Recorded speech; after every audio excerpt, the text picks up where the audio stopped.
Twitch is. Oh no, they're all still connecting. I guess technically Rumble gets connected first because of reasons. We will wait. Man, it's taking a while for them to get connected. We'll go on to here and figure out my live stream on YouTube and get it all set up, because why the heck would I not? You know what I'm saying? You're laying down when I'm picking up. There it is, Underbog live streams. Perfect, perfect, perfect. Recording date today, April 5th, and hey, you know what day it is? Today is Easter. And happy Easter, everybody. Perfect. Now be sure to like my own stream, because my own stream is swagger. There we go. And now we wait for the millions of viewers to roll in on Easter Day, which I doubt any will, because they're probably doing other stuff than Easter. But the great thing about YouTube is this can become a VOD and then you guys can watch it. So I hope you all are having, or I guess I hope you had a fantastic Easter if you're watching this tomorrow. And if you're watching it today, well, I hope you're having a fantastic Easter today. Now, actually, in my mind, this played out to be a lot better than I thought it would be, because I just realized there's no tanks on. But we'll just invite everybody. We'll invite enough people and then wait for a tank. Great Risting Underbog. Let's group. Are we listed? There we go. And then let's roll check. Then we should have a healer, right? The shaman should be a healer. Wait, hunter? Druid, paladin. Somebody should be a healer. There we go, yeah. Alright, all we need is a tank. Anyone know a tank for the Underbog dungeon?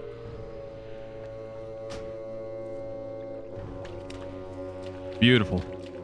Absolutely beautiful. But yeah, I hope you all are having a fantastic Easter Sunday, I think. Or yeah, it's Sunday. Hope you all are having a fantastic Easter Sunday. I wanted to live stream like every single time I sit down, right? Every single time I sit down and I'm like, yes, today is the day I am gonna go on a live streaming marathon, right? I am going to live stream every single day. And then, you know what I realized? Some events happening.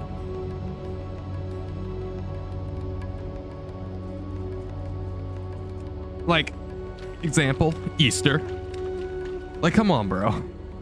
So, because I wanted to live stream. When was my last live stream? Was it Wednesday? So I wanted to live stream Thursday, and I forgot why I didn't live stream Thursday because of some reason.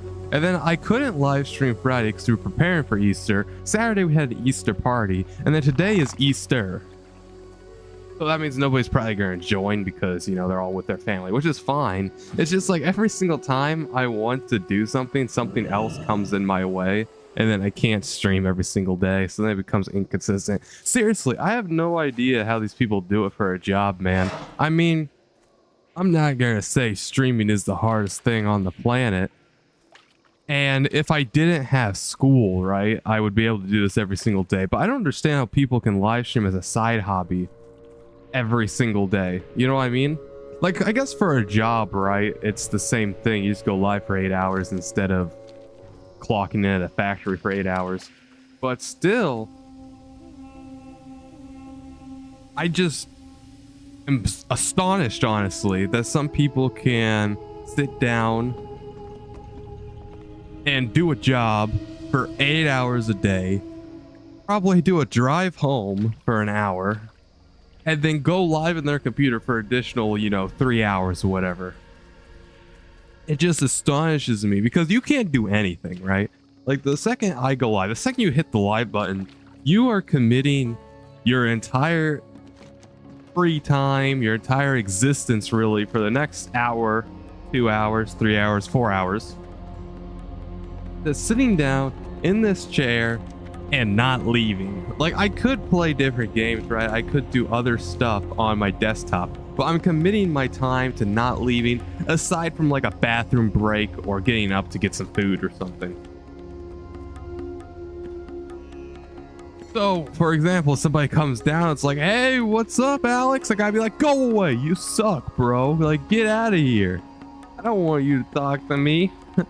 I'm streaming right now. Or if somebody comes in and tries to call me, I would have to, obviously, if it's like somebody I know that we're only gonna talk for like 30 seconds, I'll answer. But if it's like somebody I know that'll talk for 10 minutes or so, gotta decline their call. You know what I'm saying? It just is a lot of stuff, honestly. It's a lot of unpredictable elements that all have to be predictable. You have to clear your whole calendar. Now, if you did this for a job, it would make sense, right? Because when you're most likely streaming, everybody else is most likely at work. So nobody's gonna really interrupt you. But like, this is our free time. Anybody can call me. Anybody can be like, yo, what up, Alex? And I gotta ignore them because I'm streaming. Or I can invite them on the stream like I did with one person, one of my special guests. But then it kind of derails the quality of the stream in theory. So it's a lot of thinking, honestly. Oh, 1 second. I got a yawn. Ooh. Hey, there's a tank. Underbog. Yo, we got somebody to do Underbog. That was actually really quick. But yeah. And you have to make sure your whole calendar is cleared. And, you know, for maybe a, let's just say a 30-year-old to 40-year-old dude or girl, streaming is probably a lot easier for them because they have less, I guess, responsibility. I don't even know. Because, like, they're done with school, right? And they're probably done with their jobs. So, like, they have a lot more free time and more independence. But they do have more responsibilities than just, say, a kid, right? A teenager. So, like, for me, I don't have that much independence, right? I don't have as much independence as a 20-year-old, 30-year-old, 40-year-old person. Well, I guess 30 or 40-year-old person. You know, they probably have their own house. They probably control their whole schedule. Like, for me, I don't have that. I don't have unilateral control over my schedule and events in my life. But at the other time, and at the other hand, I do have way less responsibilities. Like, I can stream, right? Oh, this guy's gonna kill me. Oh my god, get out of here, bro. What? Can I not? Am I not allowed to interrupt counterspell?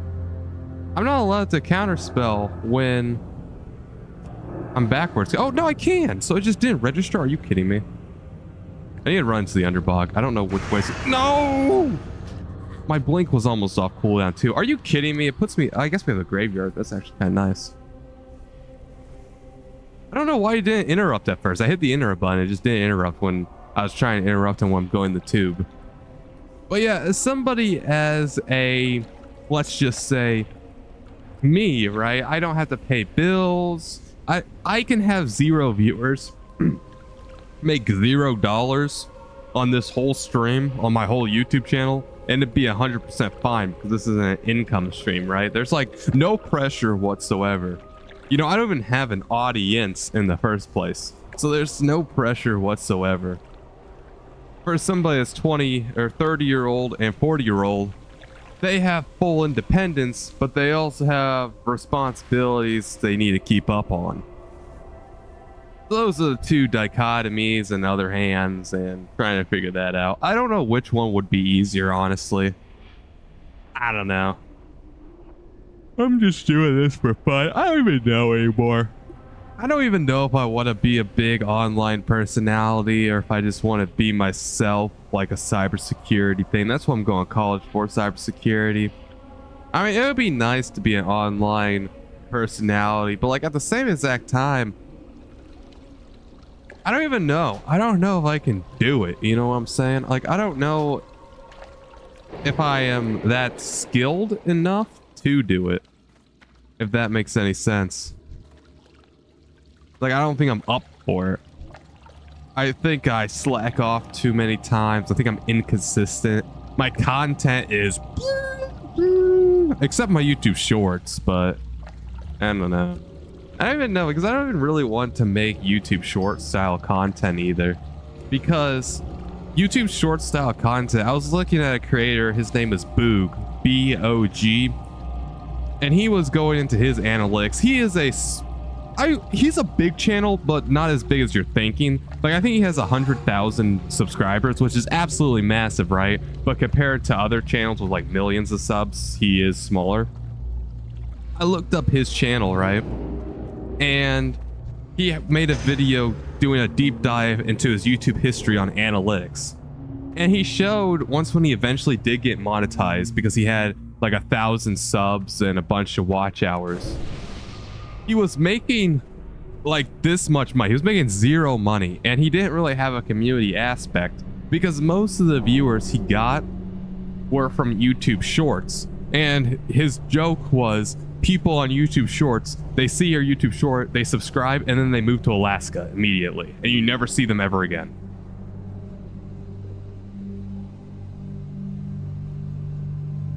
And it's just not good for community engagement. It's not good for money, revenue.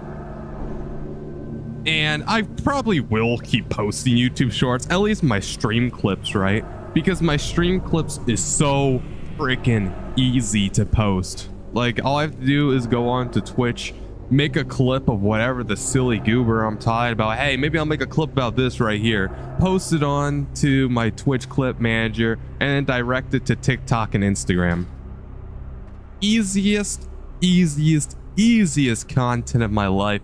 Easy, free, 1,000 views at least, most likely a couple of comments, and maybe even a subscription.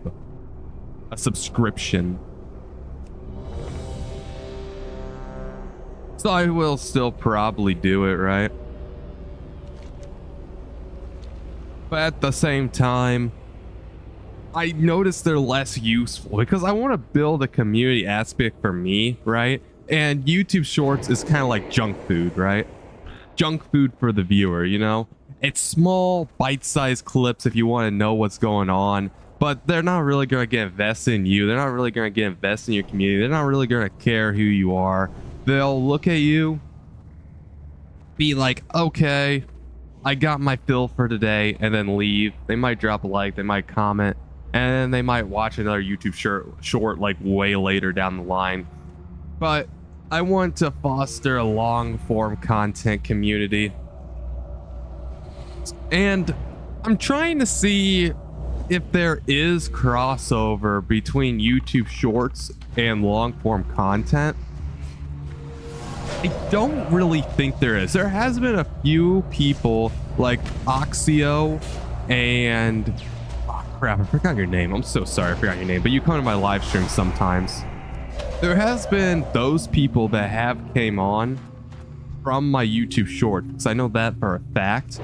I don't think there is any other connection or crossover to make a community, because that's like my end goal, right? My end goal is to not only make a revenue model for myself, right, but also make a community. And YouTube shorts doesn't really do either of those. Just because of how the culture and the nature of a video, you can't really become connected to someone or something by quick 30-second, 1-minute clips. You know what I mean? You can't really become invested in something because of that. And that's why the nature of the format just doesn't work. It's like good advertisement in theory, but I don't think it works until you're a bit of a bigger creator and you've honed in your camera angles and you honed in your professionalism and all that stuff. But I would really like for it to work out, and I probably will keep posting, but I won't be prioritizing it at all, I don't think. I also could be wrong though. Maybe immediately after this live stream I'm gonna like make 1 million YouTube shorts or something. Or maybe I make bad shorts too. Like, it could just be that my YouTube shorts are bad, or they're not engaging. Like, the viewers may be watching them, but they might not be engaged in them. or engaged for the wrong reasons. I'm not entirely sure. These are all possible reasons, possible explanations, possible conundrums that I haven't figured out. But I want to make a long form thing. I want to make a long form content. And who knows? I mean, this channel may not even exist in a year's time. I'm actively doing an experiment. This is my experiment for this channel. I'm literally going to try to retrain my algorithm. I'm going to try to retrain my algorithm. I'm going to try to retrain everything. Because this channel, right? This channel has been a rap channel, and I want to retrain that. I want to retrain the channel into a gaming, into a World of Warcraft channel. That is what I want. This channel will be a highlight live stream, a clip highlight live stream channel with maybe a few long form World of Warcraft videos. That's what I want to have happen. Because when I first started this channel, right, I knew nothing about YouTube. I knew this much about YouTube basically on the content creation side. I watched a lot of YouTube, but I didn't really know anything about it. And to be honest with you, I didn't really know anything about myself either. Like what I truly like to do online in front of a camera. So I tried all kinds of things. Music, rapping, storytelling videos, cardio, exercise. I tried all this stuff, right? And I would post it all on a main central channel because I'm not going to make a cardio channel, a storytelling video channel, a music channel, a rap channel, an instrumental channel, a World of Warcraft channel, a live stream channel, and a YouTube Shorts channel, all when I'm just starting out on YouTube, when I'm not even sure if I like it or not. So I stuck with all these quote-unquote niches or subgenres for a year, right? I would post rap for a little while, then I'll delve into storytelling, then I'll delve into World of Warcraft gaming, live streaming, YouTube Shorts, you name it. I did all this stuff.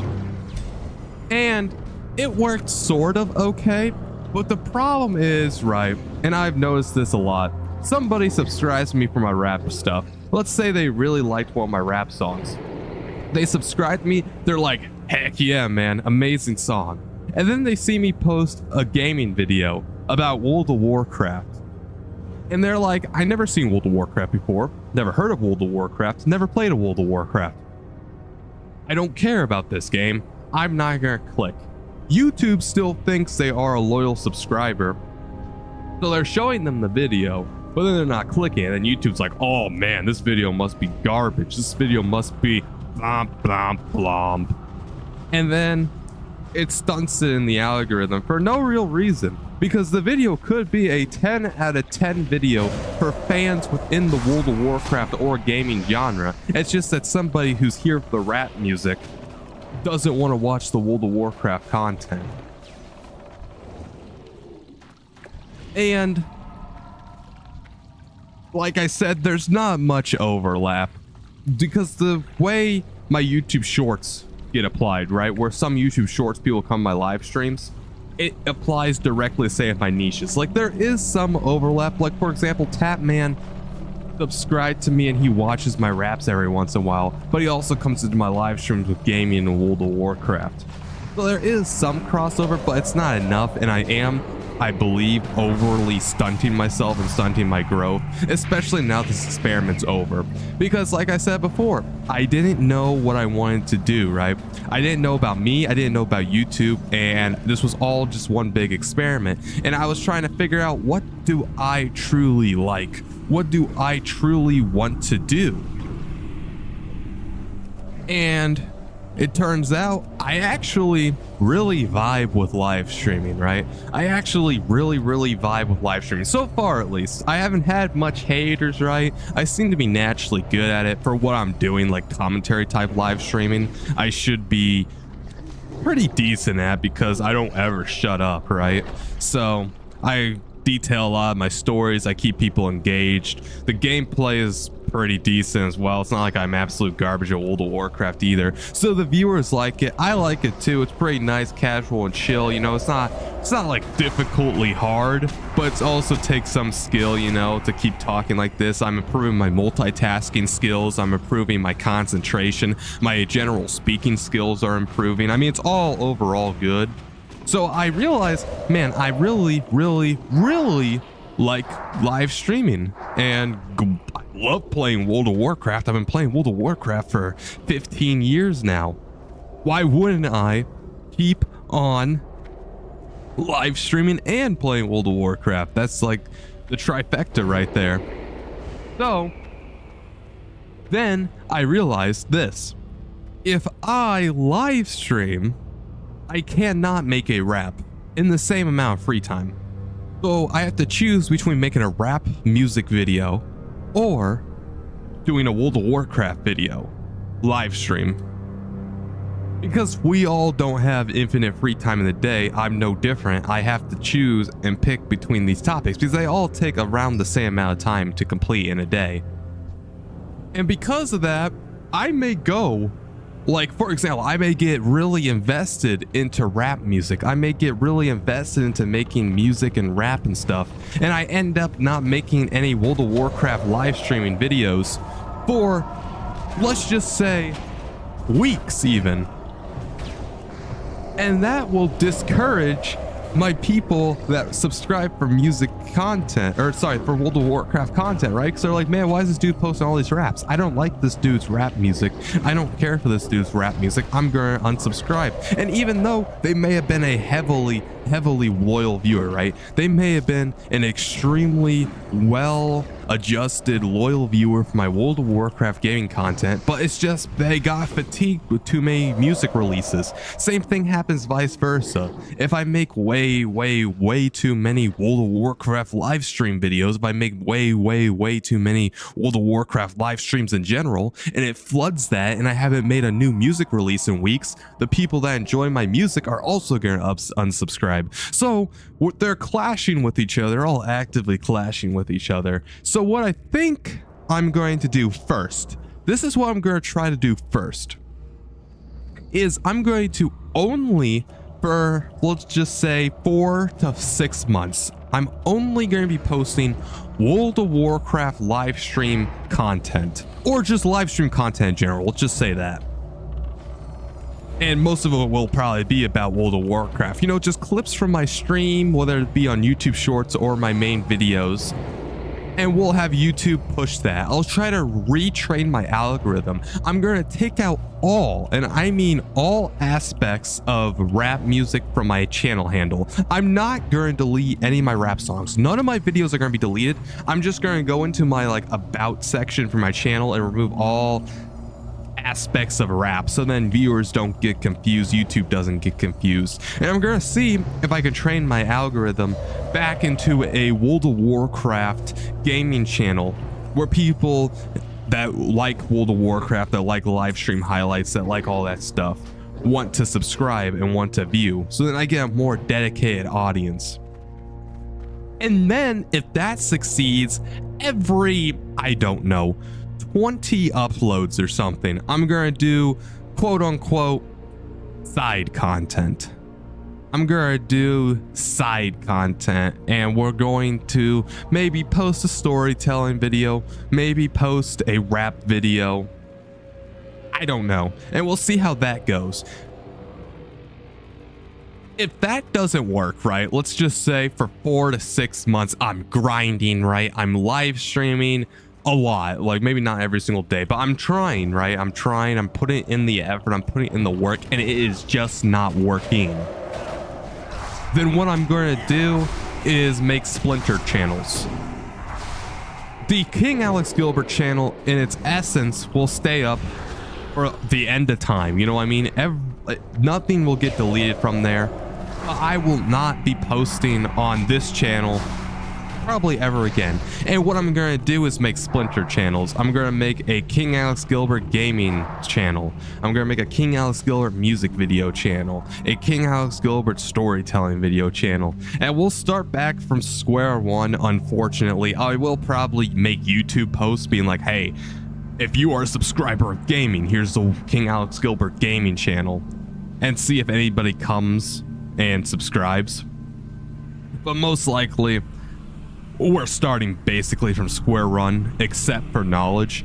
And that is honestly worst case scenario, because I wouldn't say the whole year that I've been on YouTube would be a waste, right? Because I did learn a lot, but my whole audience, my views, my 400 videos on this channel, that all is kind of a waste. I would like to keep this channel as a legacy, because one of my favorite things, right, is when you see Moist Clerical, Mr. Beast, PewDiePie, and you go to their oldest videos, right, and it has nothing to do with the content they're making today, and you can like watch their rise in real time and like pick and choose their videos and see how they improved and be like, hey, I suck like that guy too. If I just go and I make a gaming channel from scratch, right, and I am pretty decent at it, people will think, oh, this guy was always decent at making videos. This guy was always decent at live streaming. No, that's not the case.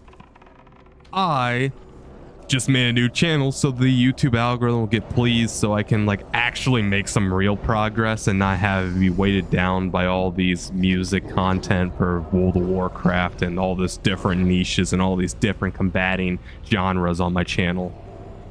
But that is worst case scenario.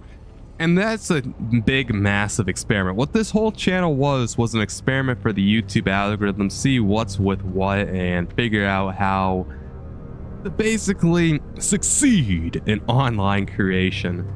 Because honestly, and this is what I do kind of regret.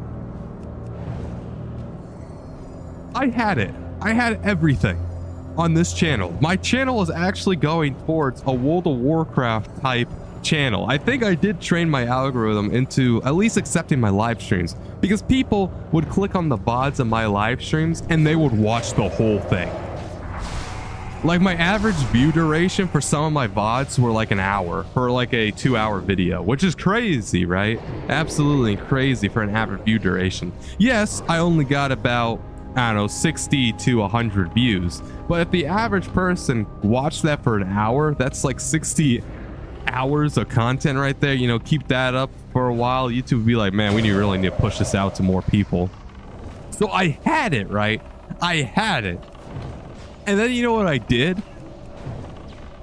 I posted 12 of my already completed rap tracks to this channel. I had the thumbnail done, I had the music done, I had the lyrics done, I even had the description ideas done.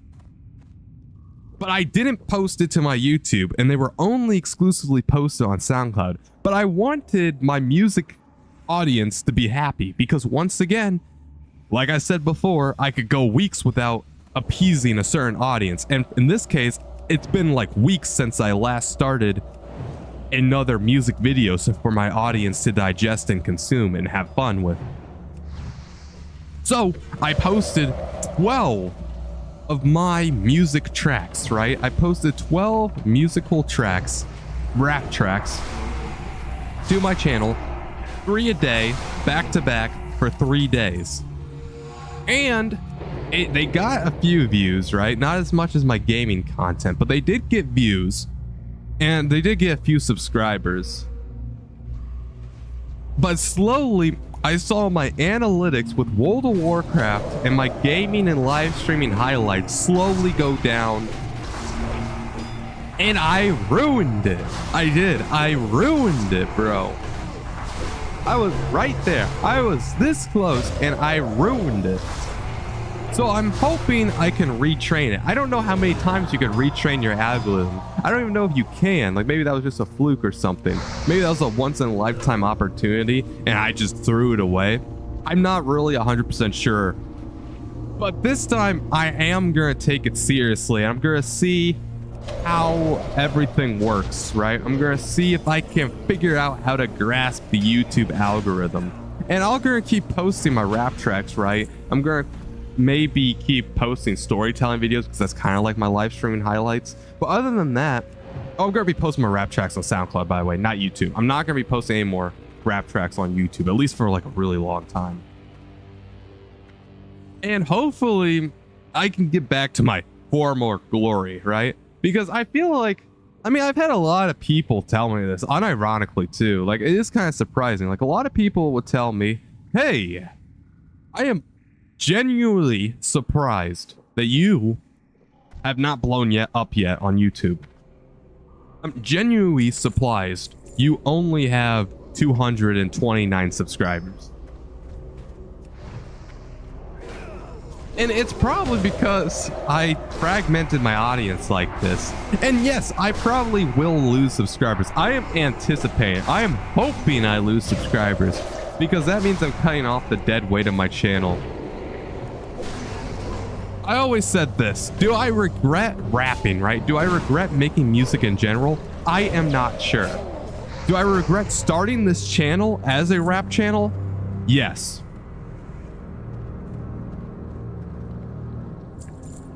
And that is my whole plan. That's my whole plan with content in general. The state of content on this channel. And we'll see how it goes. I really don't want to sacrifice this channel. I really don't want to throw it to the wolves, right? I really don't want to just be like, well, this experiment is done. See you all on the King Alex Gilbert gaming channel or whatever Splinter channel you go to. And that's another thing too.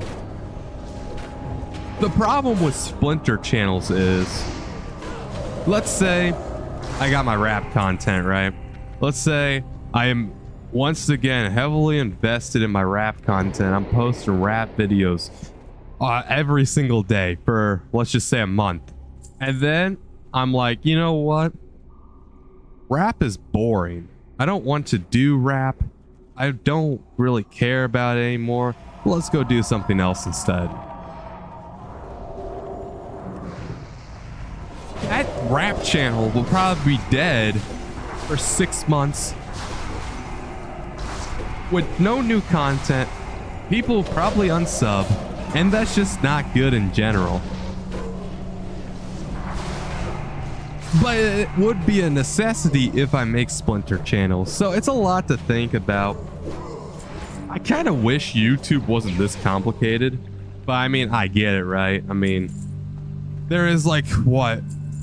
5 billion users on YouTube, but at the same time it's hard to get all of them to subscribe, and I'm a relatively unknown figure, so I can't do like the Moist Criticals type videos where I just yap about my own things. I have to build my brand off something first, and hopefully I could do that, and then I can start doing whatever the crap I want to do. I went at it kind of backwards. I first need to latch on to something, and then I can do whatever the crap I want to do.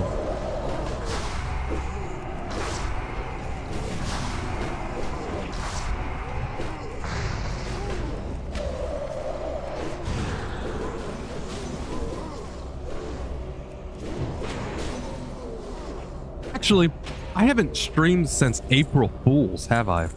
So it's been 5 days at least. Holy crap. Okay. So basically, and this is something I gotta tell you guys.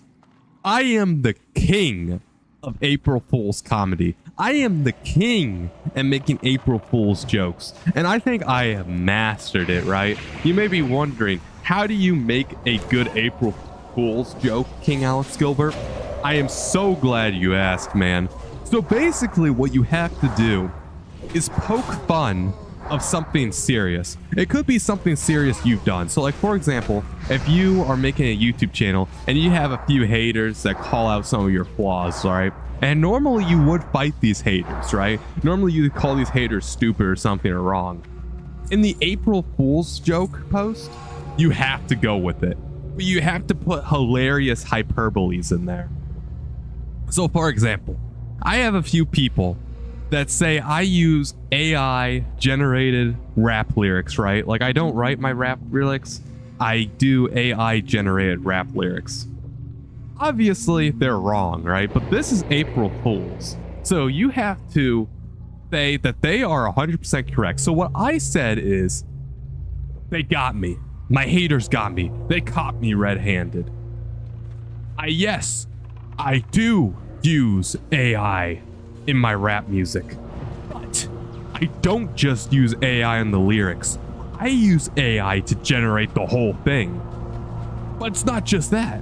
I have a backroom door deal with Sam Altman, CEO of OpenAI. And he allows me to use ChatGPT 100% for free if I could destroy all semblance of integrity in rap music. But my haters, they called me out on it. And because of that, my eyes are now scorched out of my face. They fell out of my eye sockets because I read their comments, and now I am blind. I'm also deaf too for the ones that created diss tracks on me because it was just so volatile. I now stand here, a husk of my former self. Decrepit, broken, and defeated. Congratulations, haters. You were right on everything, and you have won. Now, obviously, in text form, it sounds more funny, right? Is that what it... funnier? I think it's more funny. Obviously, it sounds more funny in text posts, but it's kind of like an inside joke too, right? You have to make it inside joke. You have to make it also as absurd, right? So, at the beginning, you start normal, right? You start very sincere. You just want to say, guys, you got me. And then slowly, you want to ramp up the basically crazy remarks, right? So like maybe you do a slight tad hyperbole right there, and the viewer might be like, oh, what's that mean? But then they'll keep reading thinking it's genuine, right? And then slowly but surely you're adding more and more of these to the point where you actually think the viewer is still telling the truth, right? Or the commenter, the poster is still telling the truth, right? Because you're sprunking in these hyperboles that get worse with each passing one, but it's in a way that it still feels genuine. And then by the time you get to the end, that is when you hit them with the April Fools. People are like, oh my God, you got me. And then, you know, the upvotes start coming in, or the people that just skipped to the end are just like, oh my God, you suck. You have to subvert expectations, right? You have to feed in to your biggest flaw. You have to poke fun of yourself, right? If you could poke fun at yourself, that is peak comedy, especially for April Fool's Day, because then you could just be like, April Fools, everything I said was false. That is what a true April Fool's post is. And I learned I am the king at it. Everybody that's read so far, they're like, man, this is amazing. This is the best thing I ever wrote. I made one for r/making hip hop, and I made the other one for my YouTube post, and it is crazy. I honestly love the April Fool's holiday now. I used to hate it, right? Because I used to be like everybody else on Rhine. They would read something, be like, is this true? And then they happens to be April Fools. I used to be like everybody else, but now that I've made my first and second ever April Fool's post, it's pretty fun to make, especially watching everybody get fooled.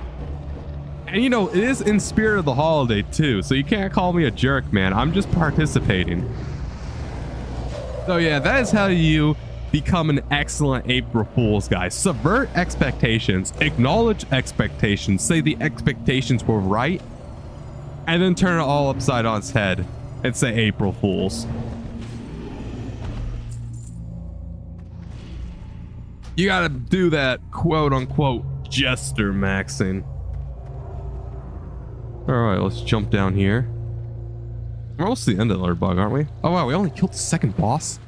Holy crap, this is a long dungeon.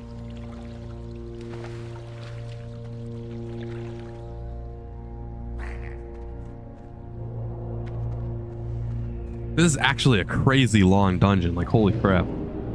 How long have we been in it for? I guess, actually, maybe not even, I don't know, probably 30 minutes actually. Wait, whoa, crap, who's this guy?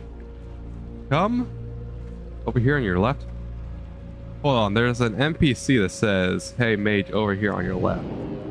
Is there an NPC in here? What? Oh, there he is. Thank goodness for you. Claw and I were investigating this place when we were jumped by a swamp lord. He can control animals, even druids. Unfortunately, Claw was caught in bear form at the time, is now the swamp lord's pet. Wow, okay. Oh, are we gonna have to kill the swamp lord without killing the other guy? I wonder. Also, what are we doing? Oh, are we waiting for somebody? Oh, is he our healer too? Yo, well, that would suck if they just abandoned us like that. No, he's coming. Okay, we're good. Okay, let's go and let's go down deeper.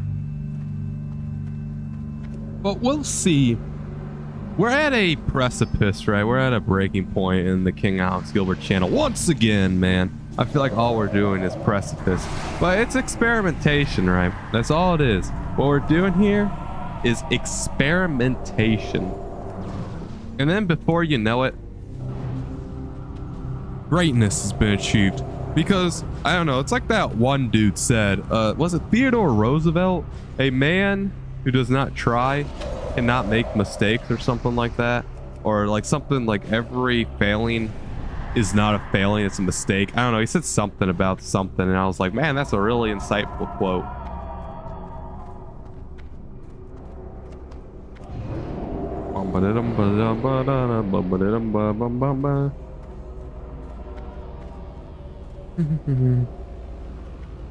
But yeah, I truly think rap content on my channel is over. Because this is my problem with making rap content. This is my problem with producing music in general. I just don't think I get it. You know what I mean? I just don't think I understand.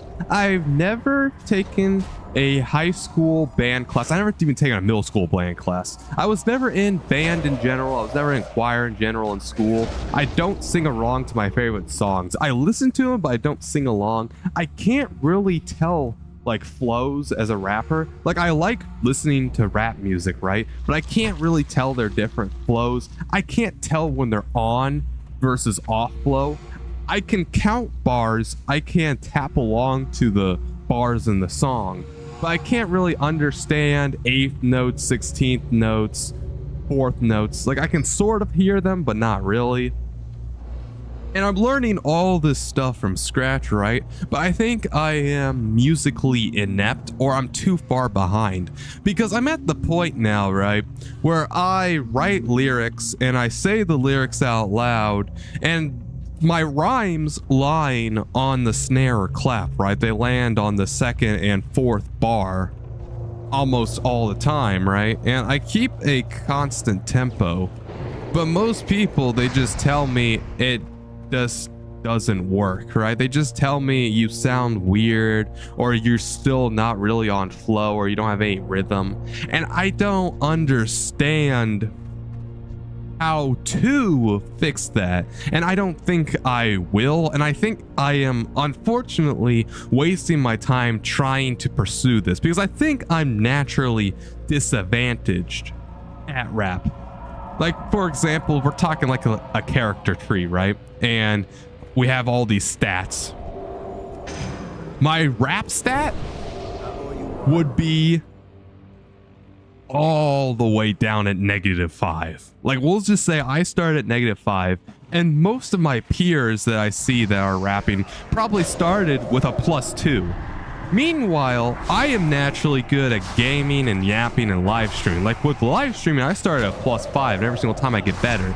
And now with rap, I may be even at a 0. I may be at a perfect beginner level. But it's taking too long in my opinion, and I'm not really seeing results. Like how can I fix something when I don't know it's wrong? That is basically what I'm saying. Like I can't understand why my music track is wrong, if that makes any sense. I can't really understand why my flow is off. I can't really understand why my track doesn't work, but we'll just say yours does, and to me they sound pretty similar. I can't understand that, and I feel like at this point I'm kind of just doing the same thing, repeating over and over again. And that is the definition of insanity, trying to do the same thing over and over again, expecting different results. I will say I have gotten better, right? I have gotten better at both making beats and instrumentals and all that stuff, right? I've gotten way better. But I'm at the point now where I'm like, yeah, I don't understand. I mean, I'm doing what everybody taught me. Everybody always taught me, you know, rhyme on the clap or snare, rhyme on the second and fourth bar. Well, that's what I'm doing. Keep a constant tempo when you're speaking. For the most part, that's what I'm doing. But it doesn't work for me, but it works for other people. And like some lyrics don't work, some lyrics do work. Like there's no rule book, right? Like with math, when you get a math problem wrong, right? When you, let's say 2 + 2, you think it equals 3. You get that wrong, you can clearly understand, oh, if I have 2 of this stuff and 2 of this stuff, and you put it together, that's 4 of this stuff. You can clearly understand that. But with rap music, you're like, oh, this doesn't work. Try to hit this vibe. How do you hit the vibe? Like, there's no real way to learn, at least from what I've seen. Like, everybody that tried to teach me says, like, get loose, get relaxed, do this, do that. I think I do it. It doesn't really work. Now, this has all been over text, right? Like, you know, over text on Discord or my phone or email or stuff like that. That's all been, or over Reddit DMs. It's all been over text. It hasn't been like a back and forth, right, with human voice. But I don't really think that would necessarily help. And I'm not even really sure if I want to keep pursuing this. Like I accomplished a lot. Sort of. Like I made 2.5 albums, right? Deception and the Bible. And I did half of the Rapture. I made a bunch of singles and a bunch of other songs. I got into a diss war. I won the diss war. And now I'm at a point where I feel accomplished where I'm at, and I don't feel like I want to continue because I'm stunted.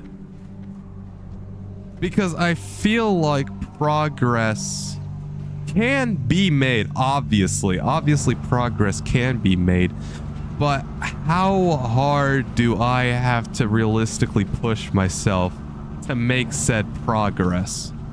And there's nothing wrong. Like, I am fine pushing myself. Like, every single day when I go to the gym, I push myself extremely hard. I burn on average 400 calories on resistance 14, elevation 5 elliptical for 30 minutes. That is insane. Like, by the end of it, I'm basically like gassed out, right? So like, I don't mind pushing myself and pushing my effort forward, but it's about wasting my time.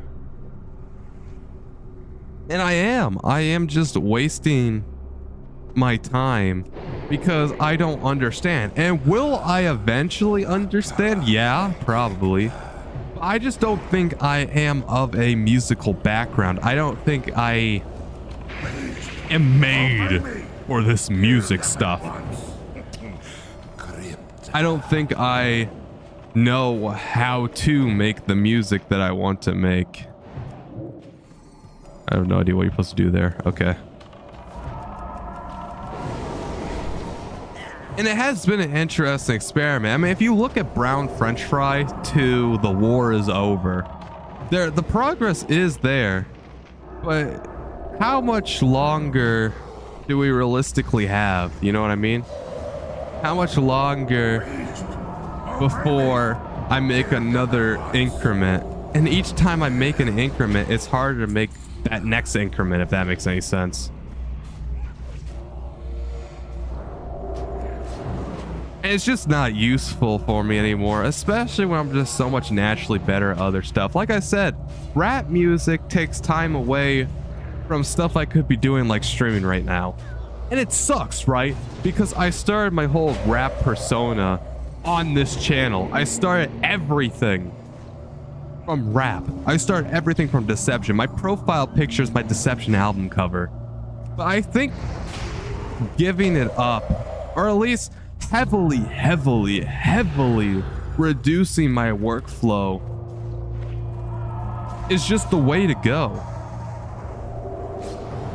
Because I look to other people, right? I look to everybody else in the genre, right? I look to my peers, people that have been doing this for about the same amount of time as me, and they sound infinitely better than me. And I know comparison is the thief of joy, but at the same exact time, they've been doing this for about the same amount of time I've been doing this, and they sound infinitely better because I'm infinitely disadvantaged. Sometimes I feel like you have to do what you are destined to do, if that makes any sense.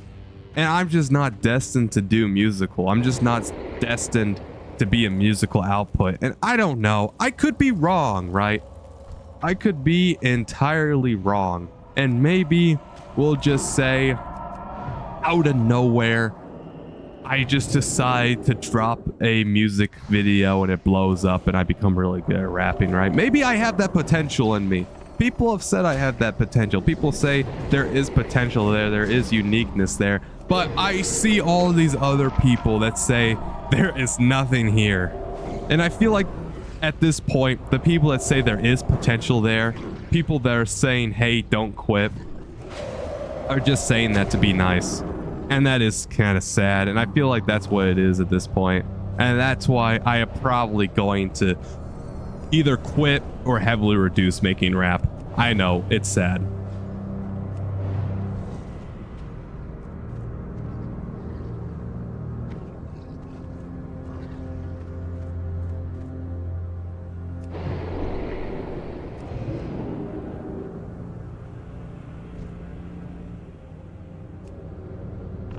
It's also really hard because I started this as a rap channel, right? Because I started this YouTube channel as a rap channel, a music channel. It is really hard to stop making rap content and music content because I have so many subscribers that came for the music content.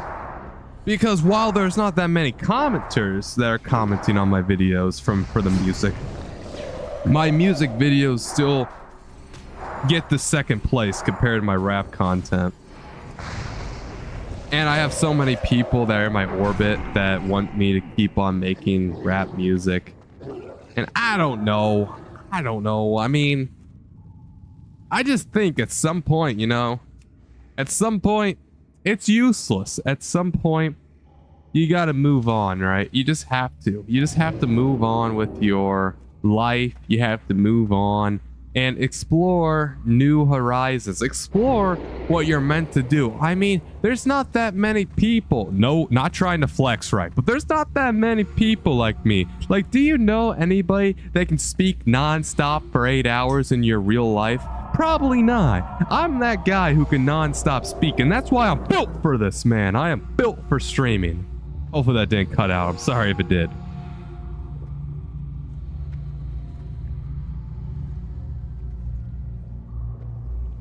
Yeah, but that probably cut that out, but I was too loud.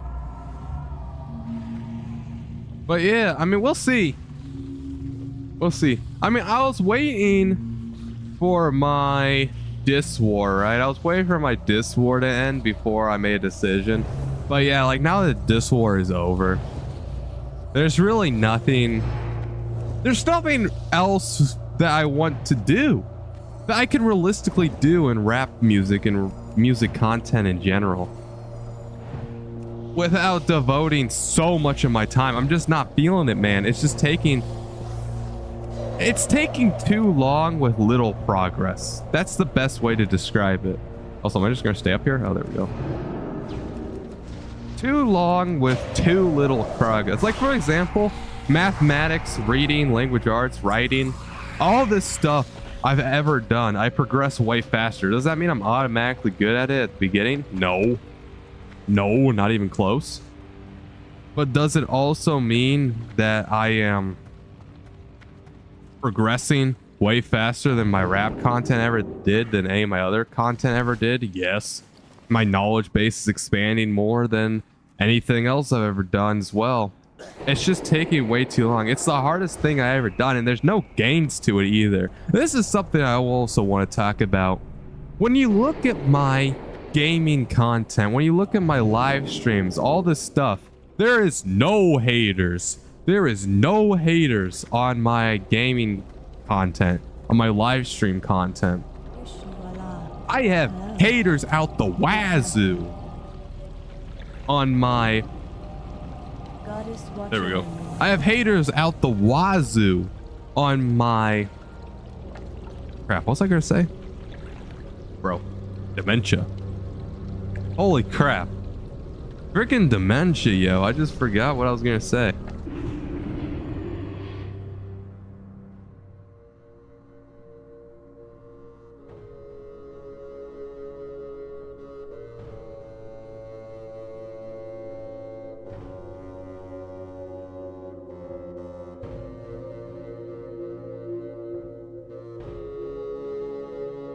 There we go. Man, are we done with Zangarmarsh? How do I get the Sporengar quests? Do I have to like grind XP in order to get them all the way up to neutral? Because I don't want to do that. There has to be an easier way to get Sporengar quests. Oh wait, what's up there? Oh, that's to get up to Blade's Edge, isn't it? Yeah, okay. I think. I assume that's how you get to Blade's Edge Mountains. But we're doing Terokkar Forest right now, right? Yeah, we'll do Terokkar Forest first. Did I put those on, by the way? No. Massive, dude. Massive upgrade. But yeah. It's a huge dichotomy. It's a plague that I need to get rid of, honestly. And I don't want to call it a plague because, I mean, like, once again, I started this channel on music, but... I don't know, you gotta say goodbye, you know what I mean? You gotta be like, peace out, dog. You just gotta say, you know what? Catch you on the flip side or something. And just move on.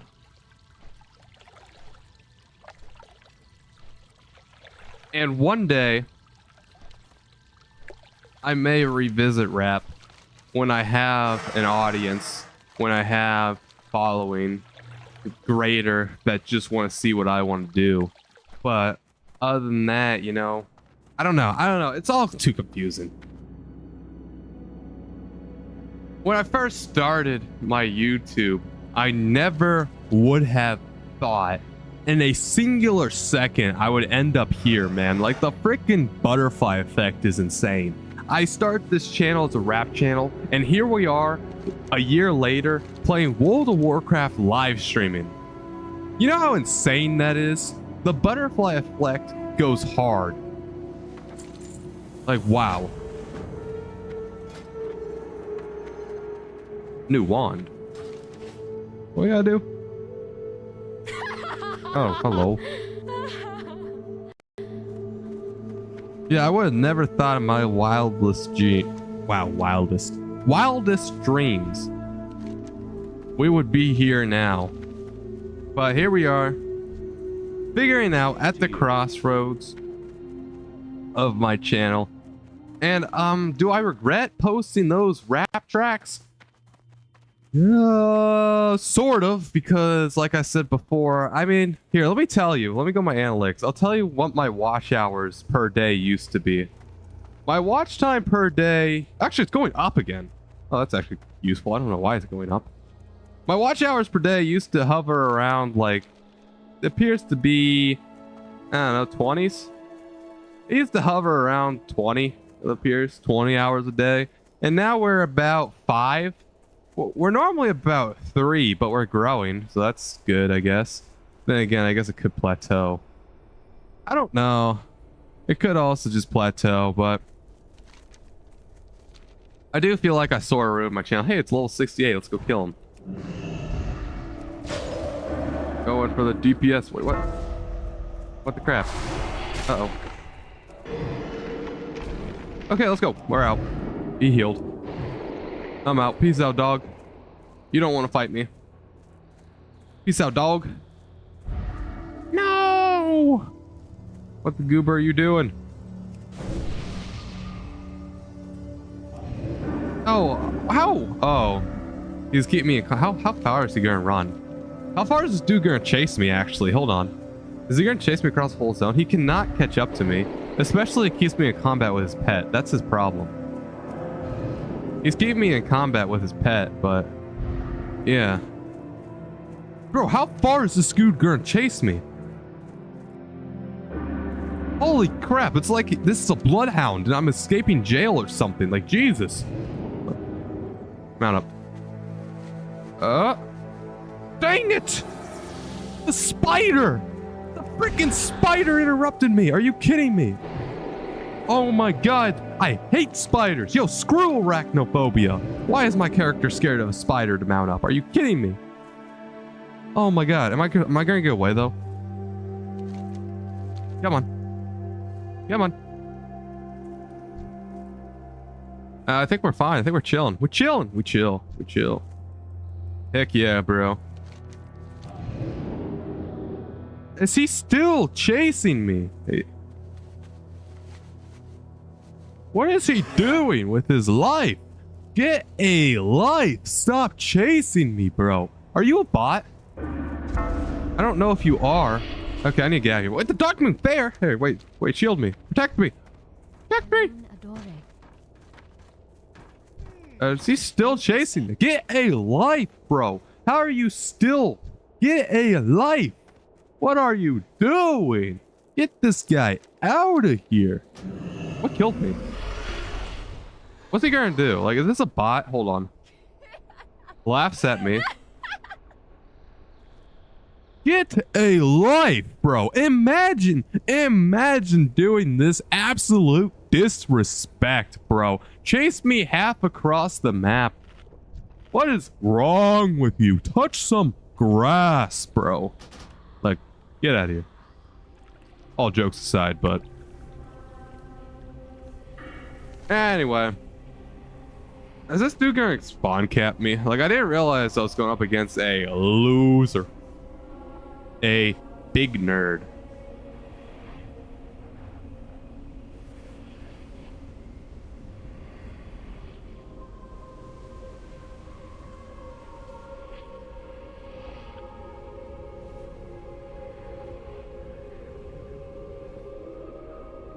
Ba da dum bum bum bum ba da da da da da.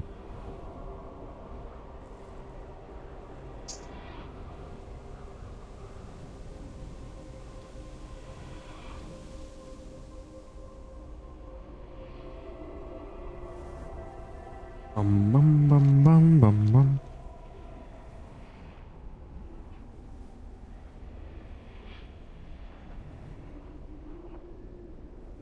Yeah, man.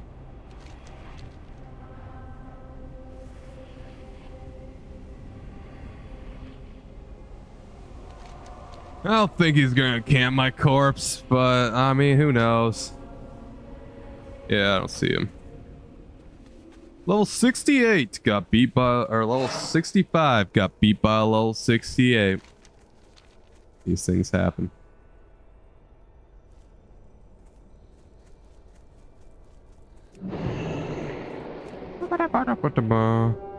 You know what I do need to do? I need to post my I am autism incarnate video. Yeah, I need to post that. When did I last post this? So 3 days ago? Yeah, I need to post I am autism incarnate because I need to know if storytime live stream highlights work out pretty well. I think that's what I'm going to do. I need to... Should I just post it right now? Let it rip? Let it rip right now? No. No, I'm streaming right now. I don't want to let it rip. But yeah, I need to... Because in the I am autism incarnate video, I tell a 6-minute story. And I want to see if it performs well. It's a really good thumbnail, in my opinion. It's a really good thumbnail and obviously a really good title. And I am gravely interested to see its advancements, basically. I'm gravely interested to see how it performs.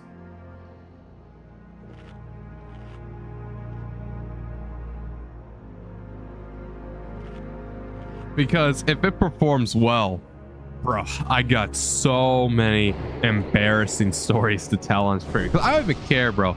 I don't even care anymore. I mean, most of this stuff, I mean, the Autism Incarnate video was just a few weeks ago, but most of my embarrassing stories, man, most of the embarrassing stories I've told on stream, or I can tell on stream, happened freaking holy moly years ago, maybe even decades ago, honestly. So I am down to tell them for those sweet views and the sweet, hey, I'm human too type relatability. I'm 100% down to say all that stuff. All right, we'll go over here.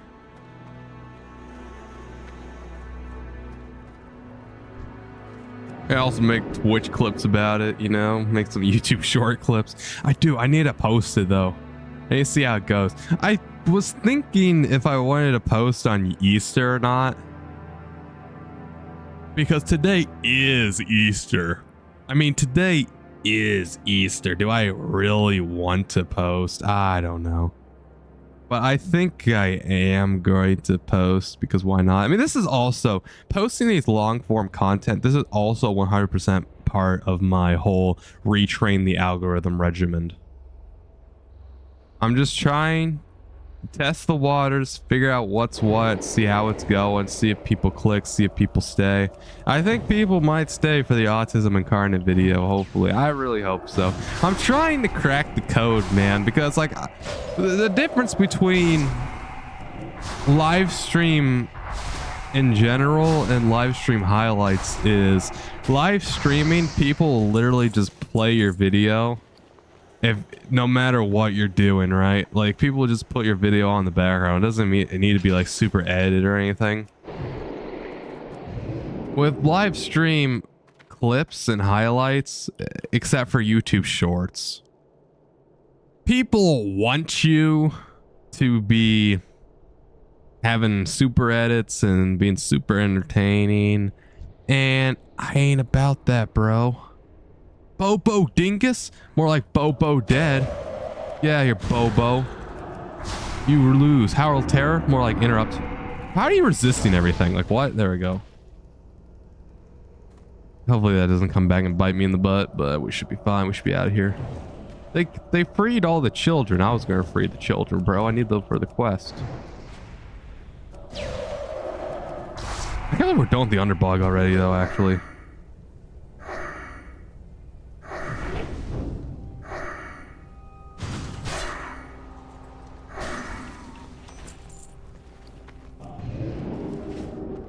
Yeah, let's see here.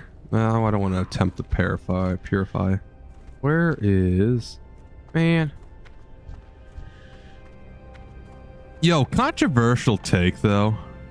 I have no idea how the people can say the Burning Crusade zones are good. Like, the Burning Crusade zones are the most boring zones I've ever came across in World of Warcraft, bro. The classic zones are more entertaining than this. The only thing the Burning Crusade zones have going for them is their quest hubs. The Northrend zones absolutely annihilate it. The Mists of Pandaria zones, way better. The Cataclysm zones, even the Cataclysm zones outrank this. This is the most boring hunk of mass and zones that Blizzard has created so far. I don't know how people glaze the Burning Crusade this much. Like, I don't mind it. It's a good expansion, but the quests and storyline so far is so boring. Hot take, but it's true.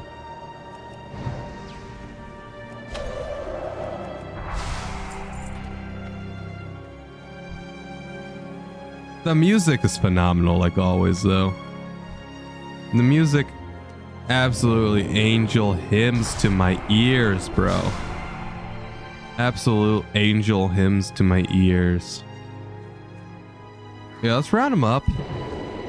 I don't even know, like, I'm probably out of mana. It's probably a terrible, stupid idea, but we'll be fine, trust. I will be fine. I have those new bracers from the Underbog. Wait, hit him with that. Blink. I need my shield. I need to stall for my shield. Wait, okay, this will stall, trust. Bro, how are they not even close to being dead? What? 76% health? Come on. Shield. Bro, oh. No, okay, just run. Cold snap. So I can ice block when I have full mana. No! Ah! Okay, remind me we cannot pull that many. That's too many to pull. I am at 79 health. Am I gonna get away? Get away now. No! What killed me? Bobo Dingus the Revenge! Oh. Deserved. Oh my god. Bobo Dingus.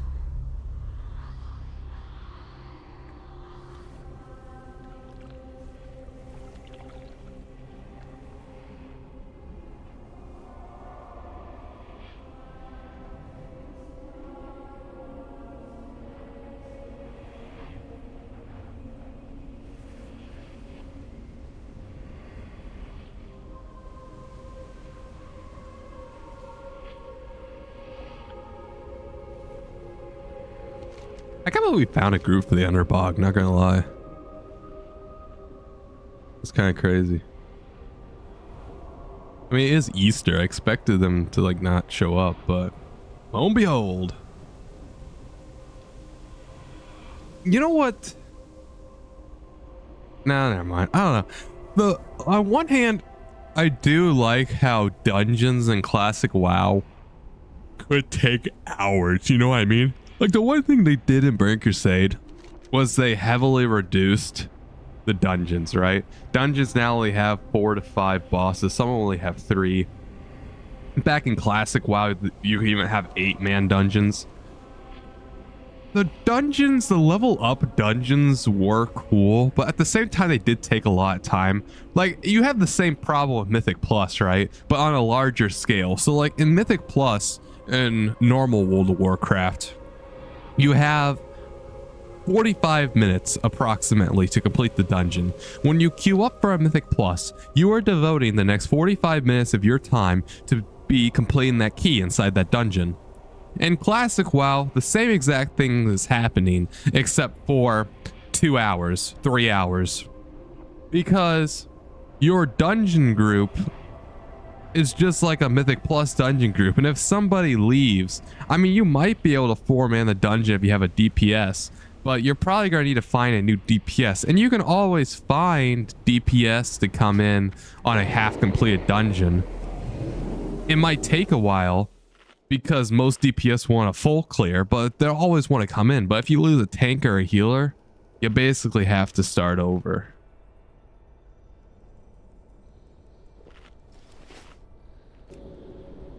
So, with the Burning Crusade dungeons, I mean, it's only like 30 minutes. I think 30 minutes is highly reasonable. 30 minutes seems fine, honestly. To just go on, right? Kill a few bosses. Relatively easy. Like, I don't know about heroic dungeons yet, but like relatively easy for normal dungeons. But it also mystifies the adventure. You know what I mean? Like, there's not really any adventure for going in there and doing things, because there's no threat. It's really fast, honestly. And it creates, like, there's no like real big bad guy. Like, for example, and this is why I think it actually does poor. Like, in normal classic WoW, some of the dungeon bosses were hyped up through the quest line of the zone. So far, there has, like, these bosses could be thrown away, you know what I mean? Like, they're literally just basically reused assets. Like, another gripe with Burning Crusade, I mean, people say this is the greatest expansion of all of World of Warcraft. I don't know, man. Wrath of the Lich King seems to have you beat. I mean, Wrath of the Lich King, they hyped up the end bosses. Like, remember Drukhari? Like, they hyped him up. He was the main guy at 2 zones. And then he ended up being the end boss in that one dungeon. Sorry that I'm forgetting it, but he ended up being the end boss. Like, the bosses were hyped up. The one guy, the one end boss on Howling Fjord, when they came in and they killed the undead soldiers, or the human soldiers if you're the Alliance, that vampire guy. And then he later became a raid boss in Ice Crown Citadel, who said, I think the dungeon that he died in was merely a setback. Insane! You know what I mean? Like, here, who is this guy? Who are these people? Watchkeeper Gorgonar, Ormar the Unscarred, Nazgûl, and Varian? I have no idea who those people are. No idea who these bosses are. They're literally named NPCs, named generals, but like the end bosses of these dungeons are basically forgettable. Like, who really cares about these end bosses? You know what I mean? Meanwhile, when they're being built up through quest change, you're like, yes, I'm gonna go kill you. And it's fine for some bosses to be nameless, right? You can't have a story and a plot for every single boss, but at least for the end bosses, there should be a plot for each and every dungeon. Wrath of the Lich King did this exceptionally well, in my opinion, and Wrath of the Lich King is infinitely better than Burning Crusade, so far at least. I have not been in the raids. I bet you Karazhan is... Karazhan's probably chef's kiss, right? But all these other places, man, all these other... It's just not fun. I mean, the Legion is such an interesting force. But we don't really know much about the Legion. Like, yeah, we know like that one world boss from Classic WoW opened up the portal and they all came through. And now we're trying to stop them. But like, why? Like, what's their reasoning? Like, yeah, Sargeras and stuff. But there's no like real lore reason on what we're doing unless you read the books, and it's not really in the game.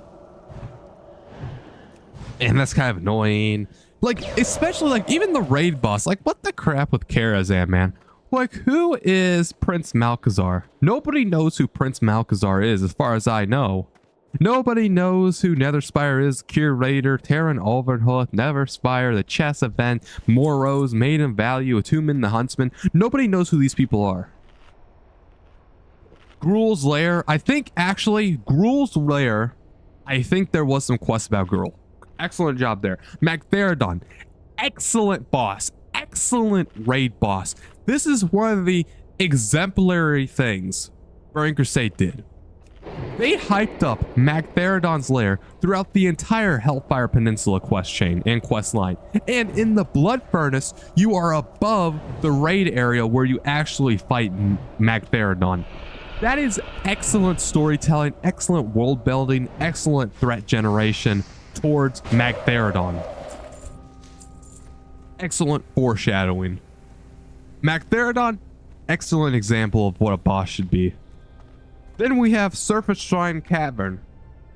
This does a decent job of narrative. Like, we know the Naga are bad guys because they're draining the swamp of Zangarmarsh and they're causing it all to be desolate, like the Dead Bog or whatever that place was called. But who is Lady Vashj'e?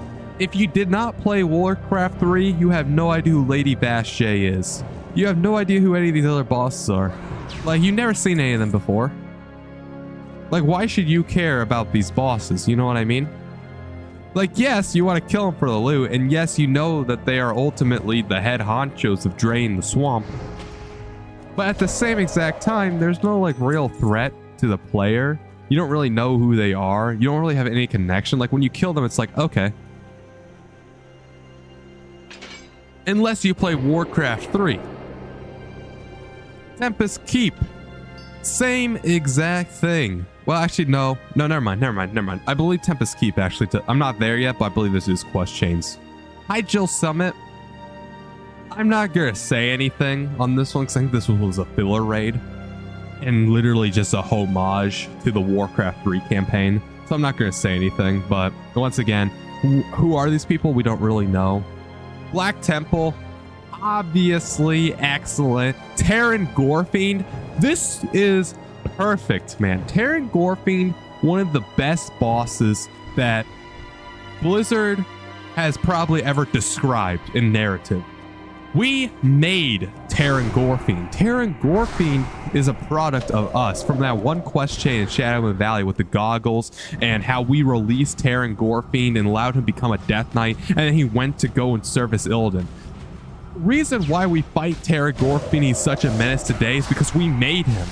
We have to finish what we created. He is our Frankenstein monster. So we have to go and kill him. Like, it gives us a narrative. He was shown what we have done. Like, he killed us. He killed that Draenei spirit. I mean, Terran Gorfiend is absolutely, in all retrospects, I mean, perfect. You know exactly who this guy is. Shade of a Kama, another thing where you find a Kama, the resistance fighter, who has been broken by Illidan and the Illidari forces, and now his Shade, which is the bad version of himself, is forced, well, not even forced, but wants to fight along, and you are trying to help a Kama to reclaim the last version of himself. Excellent storytelling there as well. High Warlord, I mean, we don't really know who this guy is. I mean, it's fine. Supremus, we don't really know. Like I said, it's fine for some of these things to not really understand or know what's going on. Mother Shivaz, we don't really know. The Illidar Council, we might know a little bit. And then obviously Illidan, the main guy of a whole Burning Crusade. Of course, we know who he is. And then we have Sunwell Plateau. I mean, once again, what kind of happened here? We kind of just went off the rails again. Like, we don't really know what's going on. Like, Kelagos, I don't know. I don't know about Kelagos because I know we know a lot about him in Wrath of the Lich King. I don't know if we know anything about him before then. So I'm not 100% sure about Kelagos, but I know he becomes a really intense player. Brutalis, we don't know about. Felmis, we don't know about. Eridar Trins, we don't know about. Muru, we don't know about. And Kil'jaeden, as far as I know, the only thing we know about Kil'jaeden is from, like, all the hints.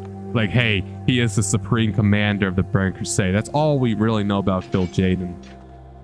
Meanwhile, with ICC, we know about Yogg-Saron and all the other Mimiron and Titan creations from old lore, from our quest chain in Store Peaks and all the Serenite. We know about Naxxramas because of Kel'Thuzad and all the quest chains there. Like, we've seen Kel'Thuzad and all that stuff. And in Karazhan, or no, sorry, Naxxramas was a filler raid.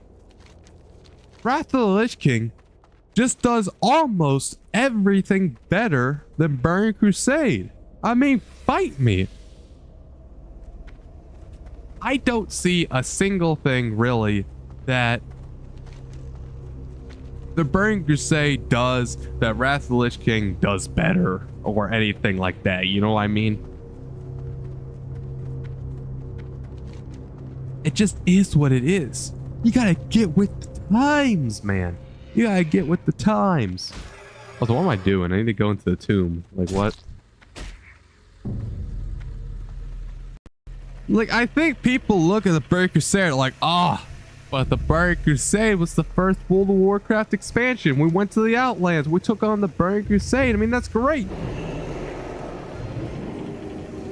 But Wrath of the Lich King was still better. The class dynamics were better. The storytelling, the lore, and with the increase, the added increase of, what do you call those rune dungeons? The rune, I don't know, like with the increase in the advent of the new stuff. I forgot what it's actually called. I'm sorry about this, but it's like those, I don't even know what it's called, but like in the new Wrath of the Lich King classic release, it started those super dungeons, right? Where you can put in those rune stones that makes the whole dungeons harder. That was great. Dungeon Finder is a huge W, man. Like, Dungeon Finder is just better. Raid Finder is just better. For those of you who are like, oh, but Raid Finder? What Raid Finder, Alex? But Raid Finder was so garbage, you removed the MMO aspect. Same with Dungeon Finder. No, no, no, no, no, no, no, my silly viewer. What are you talking about? Because with Dungeon Finder and Raid Finder, that is not what brought down World of Warcraft's community, man. You could still have guilds. You could still have all this great stuff. All it did was allow the person to understand the lore and the story. And this is something that they're failing at, man. They're failing at this on Miss Pandaria. Where is Raid Finder? Because if somebody wants to play an MMO solo, they should be allowed to do that. It should be harder, but they shouldn't have to be forced to interact with all these other people to form a group. I mean, if you click a button and Blizzard forms a group for you, nothing's stopping you from not talking to these people. Like, when you're over here and you're like, need a tank, need a tank, need a tank, need a healer, looking for more, looking for more, looking for more. Yes, you are forced to talk to people, but how many people, especially now in Burning Crusade, has started a dungeon after talking to people and getting them all ready, and nobody said a single thing throughout the whole dungeon? Or maybe it was just like an AFK or a nice or type stuff. Like, there's no socialization after you make the group. Like, people keep saying, oh, but if you do it yourself, it's a forced connection, and then, you know, you gotta help with these great people, and then you learn about them, and you can have this nice conversation and stuff. I mean, sure, I'm sure that has happened, but most of the cases, you just make the group. Like, you have to do this forceful interaction where it says, hey, are you in for the Underbog? And you say yes, and then you invite them, and then nobody shares any other words, really, for the rest of the dungeon. Like, it just makes stuff harder unnecessarily. You know what I'm saying? Same thing. Like, it's not as same with Raid Finder. I can see why they wouldn't want to add Raid Finder, but Dungeon Finder, there's literally no reason not to start Dungeon Finder, especially if it's cross-realm, because then you get to have more people. You know what I mean? You can have more people, you can do more dungeons, it's more access to people in general. Like, we all gotta stop being silly goobers and go back and like advocating Blizzard to go back to the Stone Age. Like, what? Why would we do that? Why would we not forsake all these advances? Because there is some stuff Classic does do well. Like, simplicity is perfect. But at the same exact time, what we are doing here is not. Like, Classic is good not because of the lack of Dungeon Finder and Raid Finder. It's good because it's of its unified story. Like, even though I did just crap on the story, like, the story is still good. Like, the old world is great, the nostalgia is perfect, it's simple, easy to get into. Like, you don't need an expert PC in order to run it. I mean, this stuff is like really easy to run. The graphics, the art style is really good, the graphics are phenomenal. I mean, all of this is exquisite. All of this is perfect. That is what makes Classic good, not the lack of Dungeon Finder and Raid Finder. He's down for the count.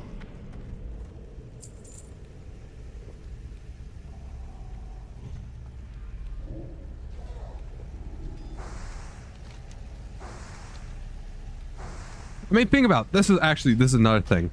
Like, people rave about Classic, right? People rave about how Classic's so great, how it brings back the old school MMORPG stuff. And look at this.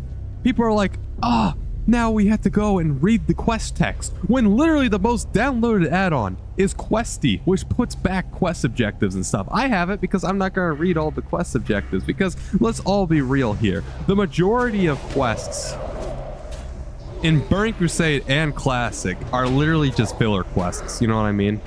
Like, there's no real lore going on there. There's no real story being told.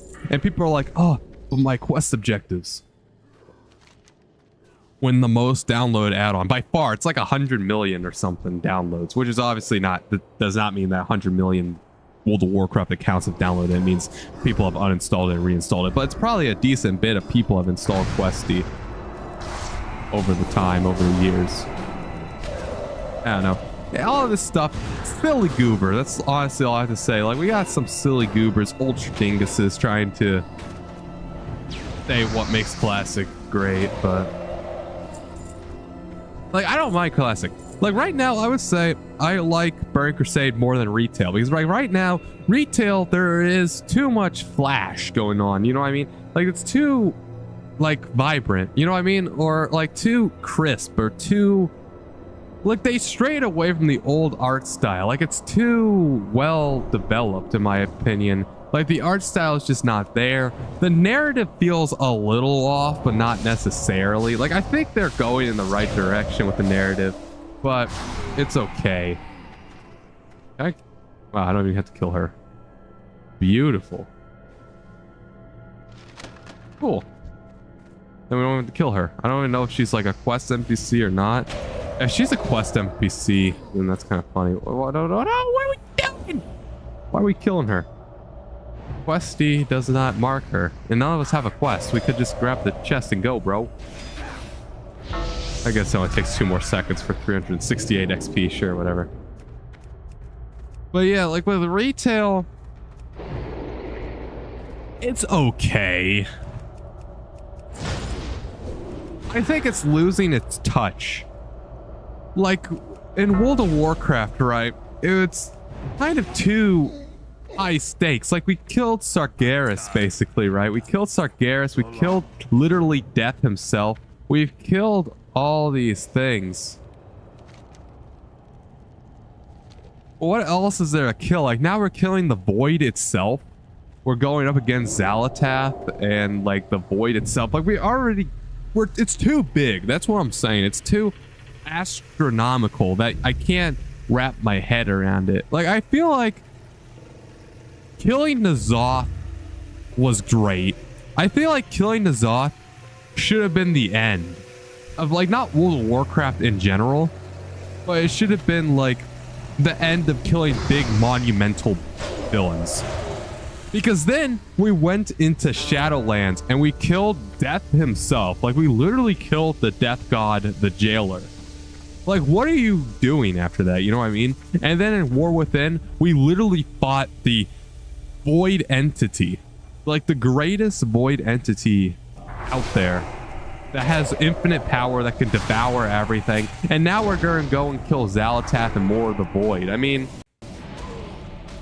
I feel like the Zoth should have been like the last world-breaking thing, and then we went to fight like other dudes, you know what I mean, and other people, more like local. Like one thing the Battle for Azeroth did great, and I think did extremely well on, is most of the bosses except N'Zoth were like lower scale events, like Alliance versus Horde, like that type of stuff. Like yeah, Alliance versus Horde, rally up the factions, fight believable bosses, well-rooted bosses, you know what I'm saying, within the grounds of reality. Like fighting Mechatork and Barry or Anduin, I think was a boss. I don't even remember, but like fighting these people that were more believable, even in the Burning Crusade, except kill Jaden. I mean, all these people are believable to kill. It's like, it's so out there, you know what I mean? It's just too far out there that I can't wrap my brain around it. Same thing with... No, Wrath of Lich King actually did that really well too. I'm trying to think, like, yeah, really, Battle for Azeroth is when it started getting too big.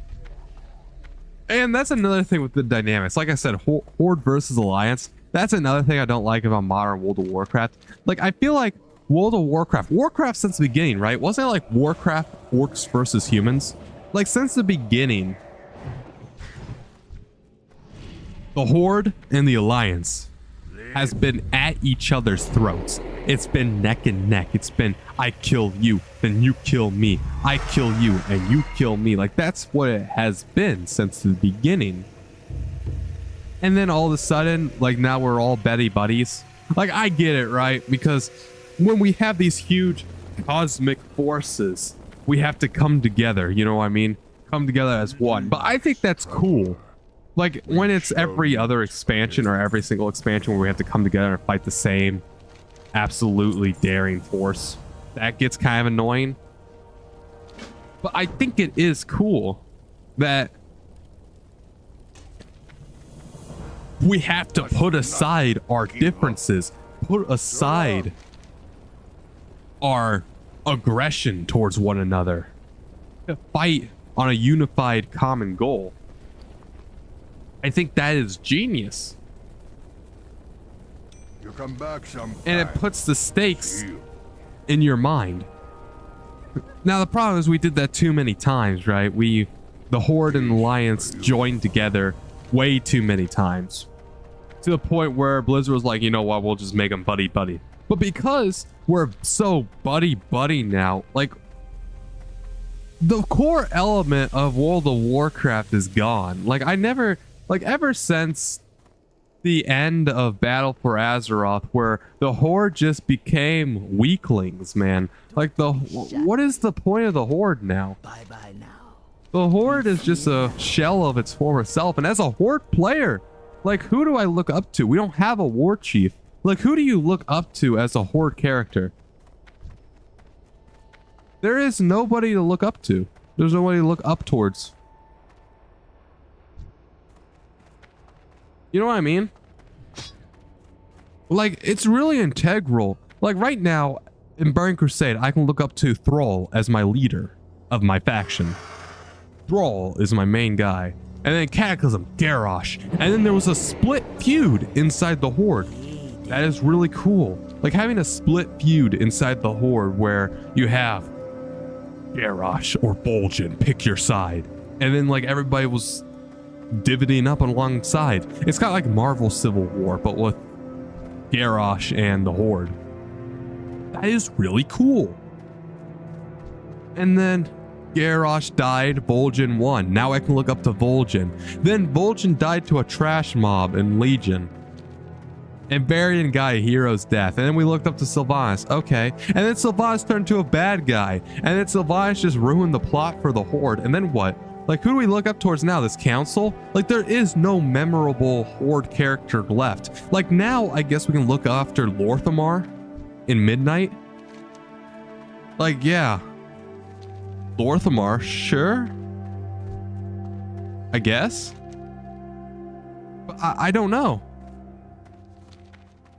There's nobody left in the Horde. Meanwhile, in the Alliance, you have Varian Wynn. You have the Dwarf guy. I don't know what the Dwarves guy are called. You have Mechatork. You have Aranda, Malfurion. You have all these people basically from the beginning of the game. And I'm not saying you shouldn't, like, kill off characters, but it needs to be more balanced. Like, when was the last time, other than Varian, that we have killed an Alliance character? When was the last time, other than Varian Wynn, that an Alliance leader has died? I can't name one. I don't remember. Alliance leaders don't die. Horde leaders do. And it's to the point where the Horde is just useless.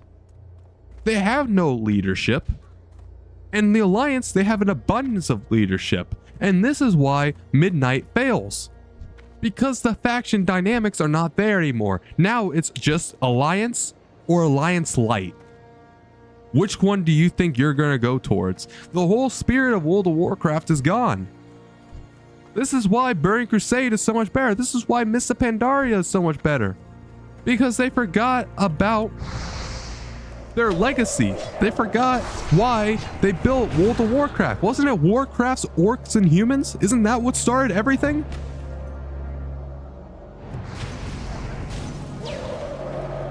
It's sad. It is. Let me just keep on. Oh, whoops. Oh, God. I was gonna say, oh, whoops, and try to kill him. Why are the shadowy executioners in bikinis? Like, what? Is it hot in Terokkar Forest? Like, why the crap are they in bikinis? Like, what? Huh? Sure, whatever. Oh, whoops. Oh, whoops. Ah, crap. My wand. This is what you call good gameplay. Faction dynamics, you know? The Alliance versus the Horde. Like, now you can turn on war mode and it's still Alliance versus Horde, right?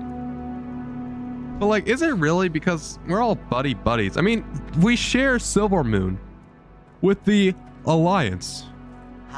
And yeah, we have that little tiny area, right? We have that little minuscule amount right here. We have this much area for Horde only, kind of like Dalaran. But now, You know what was good? Dalaran was an amazing city. You know why? Because it was a neutral city for mages. The whole split field thing where the Alliance has and the Horde share the whole zone of Silvermoon, and the Horde gets this much extra. That is stupid because it's a Horde city. If anything, the Alliance should get this much and the Horde gets everything else. Like, what are we doing? And then there's nothing inside the Horde area that's good. Other than like vanity, you know what I mean? There's no reason to go and do anything in the Horde section. Like, there's no Horde specific quests. Like, it's too uniform, man.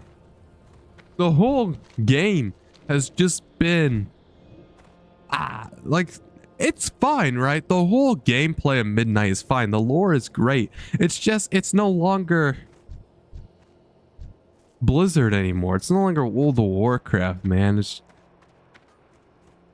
I don't know. And that's why the whole vibes are off, man. The vibes are off. And that's why I'm not vibing with Midnight, because the vibes are off. That's all I have to say, man. Sorry about the whole rant. I wasn't expecting a rant.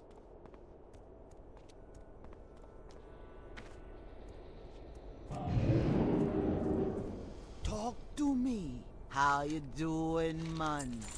Like, the Horde used to be cool, man. Like, the Horde used to stand for something. The Horde were fighting against the Alliance, man. Like, the Horde had their own things. Like, yeah, the Horde were normally on the evil side, right? The Horde were normally doing evil things. But still, the Alliance would do evil things as well. Like, the Horde was just trying to protect their lands in Dorotor. They wanted to live somewhere else, and they just kept getting encroachment by the Alliance. And now, like, they're just painted as the bad guys. Like, they always have to just repent, and I don't know.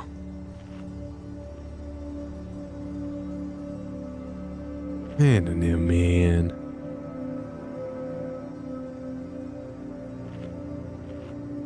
It's just sad.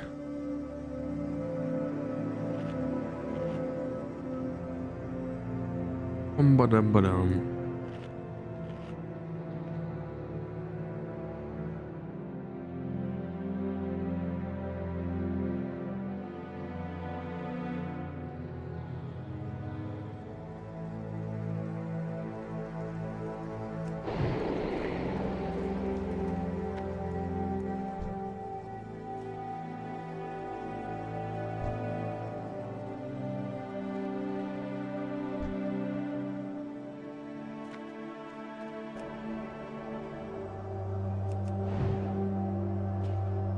Shadowy Executioner.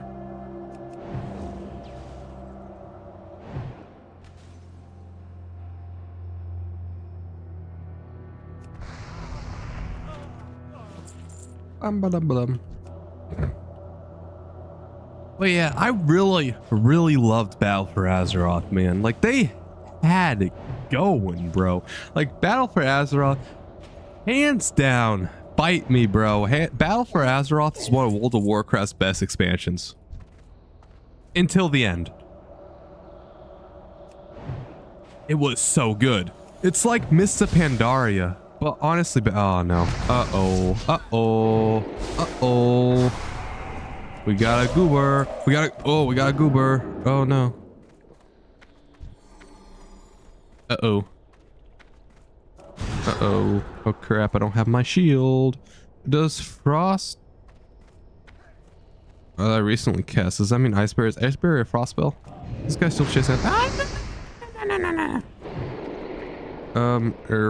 Cold Snap? Okay, cool, we're all back. Alright. No! Nope. Stay away from me. Stay away from me. No! Ah, we must have crit. Dang it.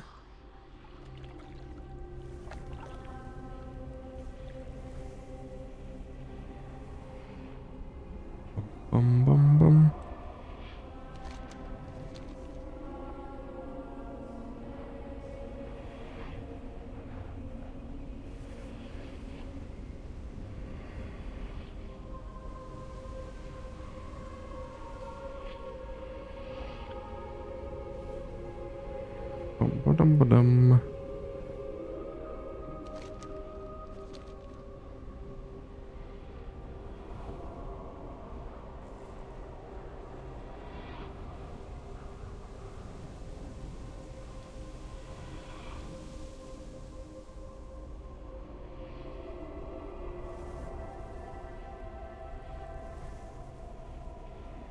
Okay.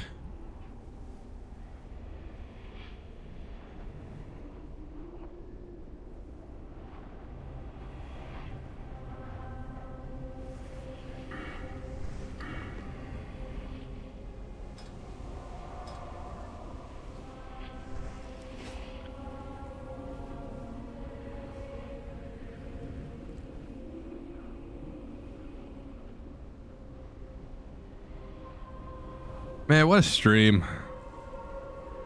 I think I'm gonna finish up this Shadow Council area, kill the Shadow Council, and then be done. Anyway, back to my controversial take.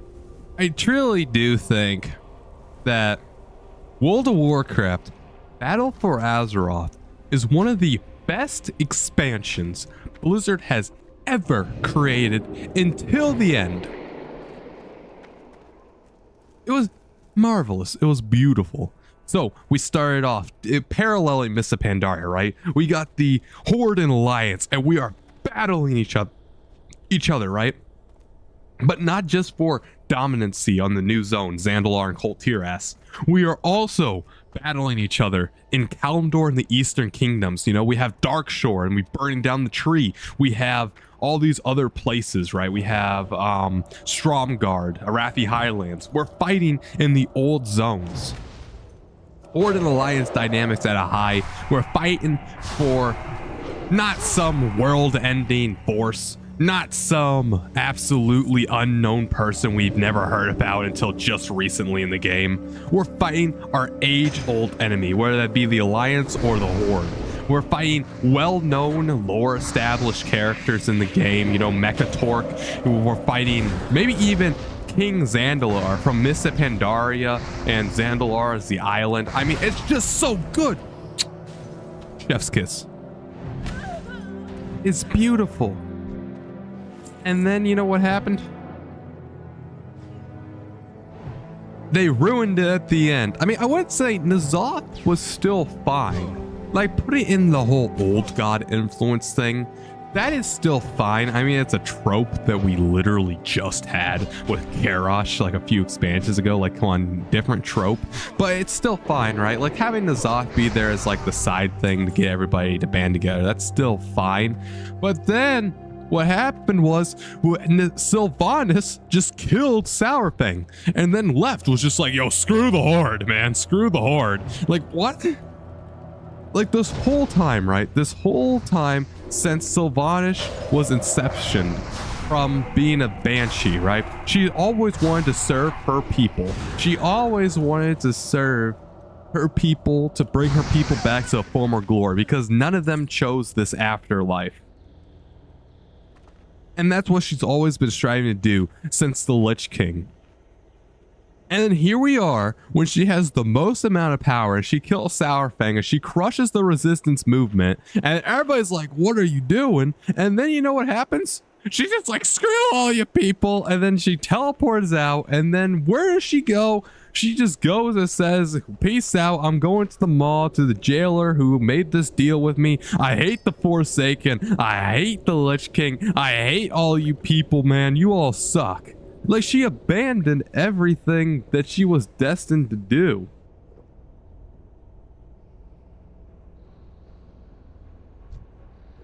Like, the character switch was crazy. Like, I could say something, right? Where she doesn't say anything. She just peace out, right? She just turns into a wisp and flies away.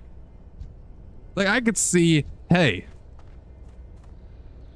all loyal Forsaken that wants to join me, that wants to reclaim what was taken from them when Arthas struck us down and revived us. All fellow Forsaken, come with me to X location.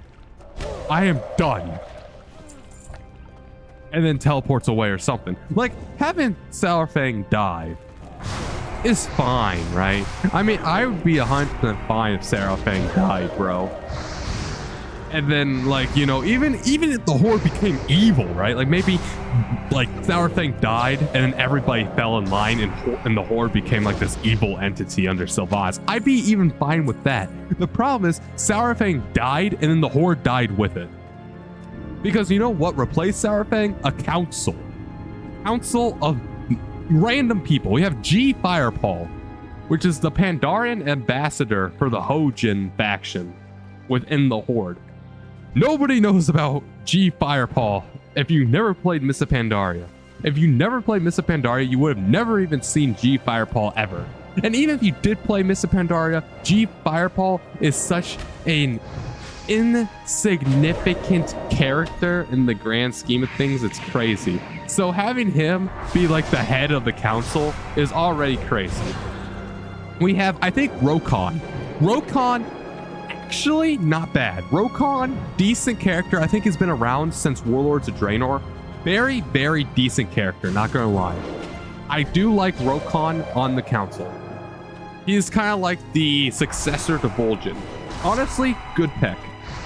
If he became war chief, it would be kind of weird because, like, at that point, why'd you kill off Vol'jin? But then I can see them revolving a whole new plot around Rokon. You have Lor'themar, another fine option. I mean, if you're not a Blood Elf, you don't really know much about Lor'themar. Like, he's more of a, once again, a side character. But once again, fine. Gallywix, he fled the scene, so now we have Gazlo. Gazlo, I could never really see a goblin being war chief of the Horde.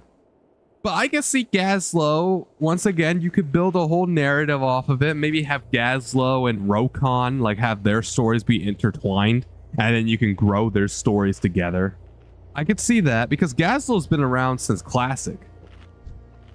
So, honestly, there is a lot of details about Gazlo, you know, take over the Bilgewater cartel. And then, who else is on the council for the Horde? I'm probably missing a few because that's how irrelevant they are. Oh, the High Mountain Tauren lady, the Nightborn lady. Also, where the crap is the Lightborn or the Nightborn lady in Midnight? Like, apparently she was dating Lor'themar, and then, like, I don't know what happened. Lor'themar just dipped. Like, Lor'themar was like, you suck. And then they stopped dating or something. Like, seriously, I've not seen her yet in Midnight, despite the whole expansion revolving around Silvermoon and Lor'themar. I've not seen Tharisra. I think that's her name. Yeah, where is Tharisra in Midnight, bro? The whole expansion revolves around Lor'themar and Silvermoon City. I have yet to see Tharisra once. Isn't she dating Lor'themar? Where is she at? Can somebody tell me? I know she's not dead. She's also on the council. I mean, honestly, once again, she's been around since Legion. She could have some backstory. I can even see her becoming a war chief even. Like, to take over. Like, she has a little bit of experience from Elisond in the Silmar. I can see her even becoming war chief. Like, I don't even care. Like, a lot of people are complaining that Sylvanas was a woman and she became war chief. Bro, I don't care, bro. Sylvanas was a great war chief until, like, randomly we were like, nah, we're just gonna abandon everything and kill off Sourfang. Like, what? I don't care. Like, dude, I would love to have a woman war chief, bro. Like, I don't care. Like, everybody that's saying that a woman cannot be war chief is the silly goober, and they suck. Like, actually, like, Sylvanas was such a great war chief in Legion and a decent war chief in Battle for Azeroth until everything went down, bro. But yeah, there was still Tharisra, the High Mountain Tauren lady, I think it was like a Volpira guy, which is silly. Like, nobody cares about the Volpira at all. Not a single person cares. There's one more. Who's the other allied race I'm forgetting? I'm forgetting one more allied race. High Mountain Tauren, the Nightborn. Who's the other allied race? Oh, the Makar Oris. Yeah, then they have like the Makar Orc lady who came from alternate Draenor. Which, honestly, I mean, she could become a good war chief as well. She just doesn't have any story behind her whatsoever, as far as I know. Gara. Yeah, she doesn't have any story, so. But yeah, like, notice most of those people on the council where, like, you know, you're supposed to have, like, people of prominence, like, that you can definitely relate to. Notice most of those people I kind of dogged on because most people probably don't have any relations. Like, if you are a Blood Elf, the best option would probably be Lor'themar. If you are not a Blood Elf, the best option would probably be, I don't even know, because like Gazlo would not, I would not want to have a goblin be my war chief. Like, that just doesn't make any sense. Like, a war chief has to be like a strong warrior. and I did not see Gazlowe. So I don't even know, like, unless you're a Blood Elf, the Horde Council is stupid. Because, like, Rokon would not be a bad choice. Like, Rokon would be fine. I wouldn't mind Rokon. He just doesn't have enough lore behind him. But they can develop enough lore. But the problem is the Horde Council, first off, they created it, and then they never said anything about it, right? Nobody cares about the Horde Council anymore. Not a single person. Like, have you noticed that it was created, and then they all just went their own way? Oh, there's Bane Bloodhoof too, isn't there? Bane could become the war chief. I can't. Dude, this is how insignificant Bane is, bro. What has Bane done since Karen died? Bane has done literally nothing since Karen died, and it's crazy. It is actually crazy. I can't tell you one thing Bane Bloodhoof has done. And he could honestly become war chief because, once again, he has the lore connection. Like, they could build him up. It's just that he's also useless, bro. But yeah, he's also on the council. So you have Lorthamar if you're a Blood Elf, and I guess Bane Bloodhoof. Those are like the two prestige people on the council. Everybody else, for the most part, is forgotten, useless, and nobody really cares about them. There is no idols to look after. There is nobody really even there for in the first place. There's nobody to look up to and be like, oh, that's my leader. Because nobody cares. Nobody cares about these people. They're either really brand new characters to the game. They're old characters that are mainly side characters, but have a decent bit of story to them. Or they're really old characters that have been a side NPC slowly working their way up. You can't...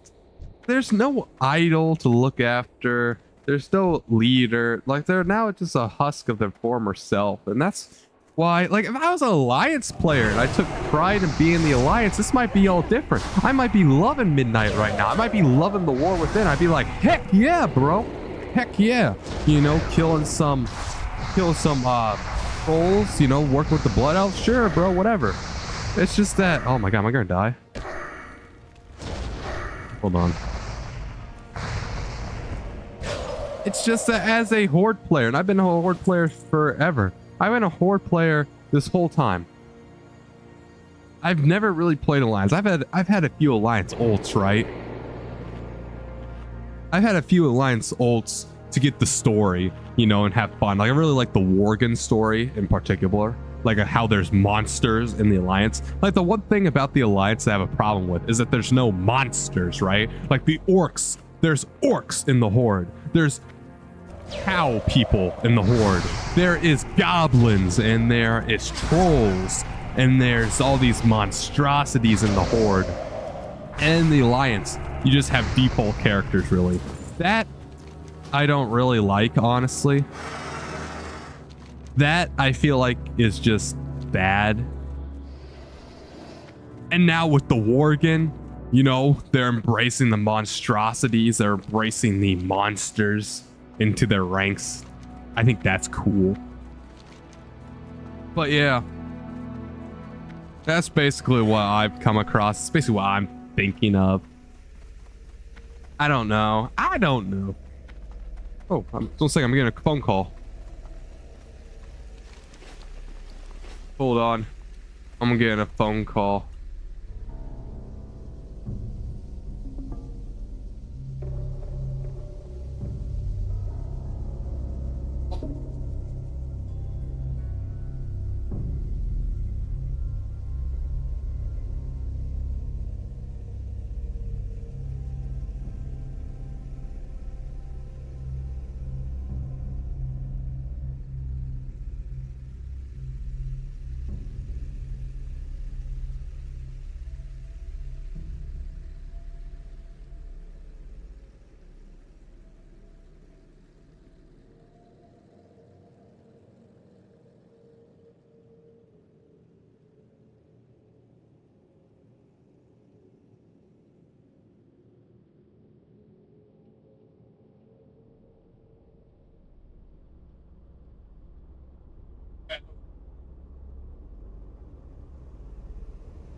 All right, 1 second. I gotta go pee now. I'll be back.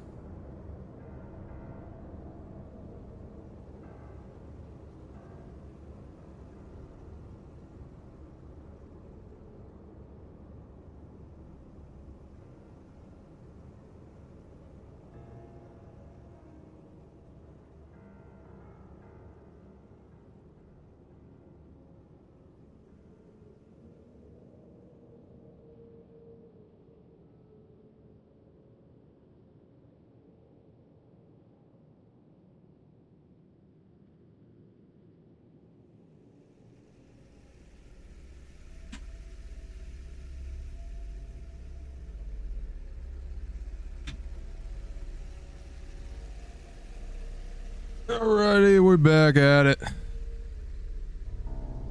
I wonder if that is a sign. A sign to stop stream. Remember I just said, hey, you can't have people come on and call you and stuff. Luckily, it was only a 3-man phone call and it was grandma, you know. You gotta pick up the grandma. But yeah. I don't know. I mean, I put her on speaker. I like talking to people on speaker. That's why I got away from the microphone. So then, you know, no confidential stuff gets pulled up or spoke about while I'm on stream or anything. Because my microphone actually does a phenomenal job of removing, what do you call that? Noise suppression, I think that's what it's called. My microphone actually does a phenomenal job of noise suppression. Like it keeps, I think, like, you notice it too, right? Like when I walk farther away from my microphone, my voice starts to distort and gets quieter. Like it actually does an excellent job of voice suppression, to the point where even if I was just like, I don't know, a few feet away from my microphone, you probably couldn't hear me. So that's always good. It keeps the noise treated, so all you hear is the game audio and my voice. Keeps it nice, deep, and, you know, compressed, so it all sounds good. Sounds like that podcast noise, you know, that podcast type noise in your headphones. Nice, deep, masculine voice. Oh yeah. Hey, most people like listening to the sound of my voice, man. I've had a lot of people say the sound of my voice is entertaining or soothing or whatever, which is interesting. I've had a surprisingly good amount of people say that, which is interesting and believable, I guess. I mean, you know, one person say it. If one person says it, they're glazing. If 2 people say it, they're also glazing. If a bunch of people say it, they're probably not glazing anymore. Hold your head high. Yeah, I don't know if I want to keep gaming or not. I might. I have a lot of content to make. I think I'm just gonna make a bunch of content now. Yeah, I think that's what we're gonna do. Sorry about how you waited all that for nothing. But yeah. Let me go over here. This should be or should I get to 66? I want to get to 66 first. We're almost there. Let me do this one quest, the Tomb of Knights. This Tomb of Knights quest should get us all the way up there. Yeah, we're at 93%. Let's go do the Tomb of Knights. This quest should give me a 66. Just for the fun of it, just so we can feel like we accomplished something in this Underbog stream. Okay, we're fine. Yeah, we're fine. Easy.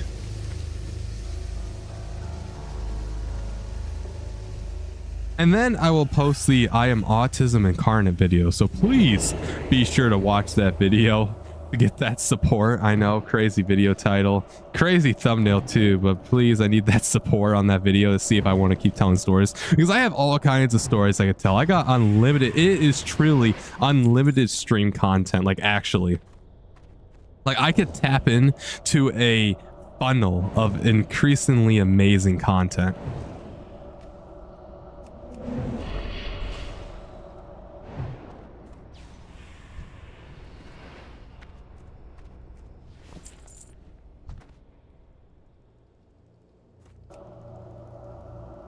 All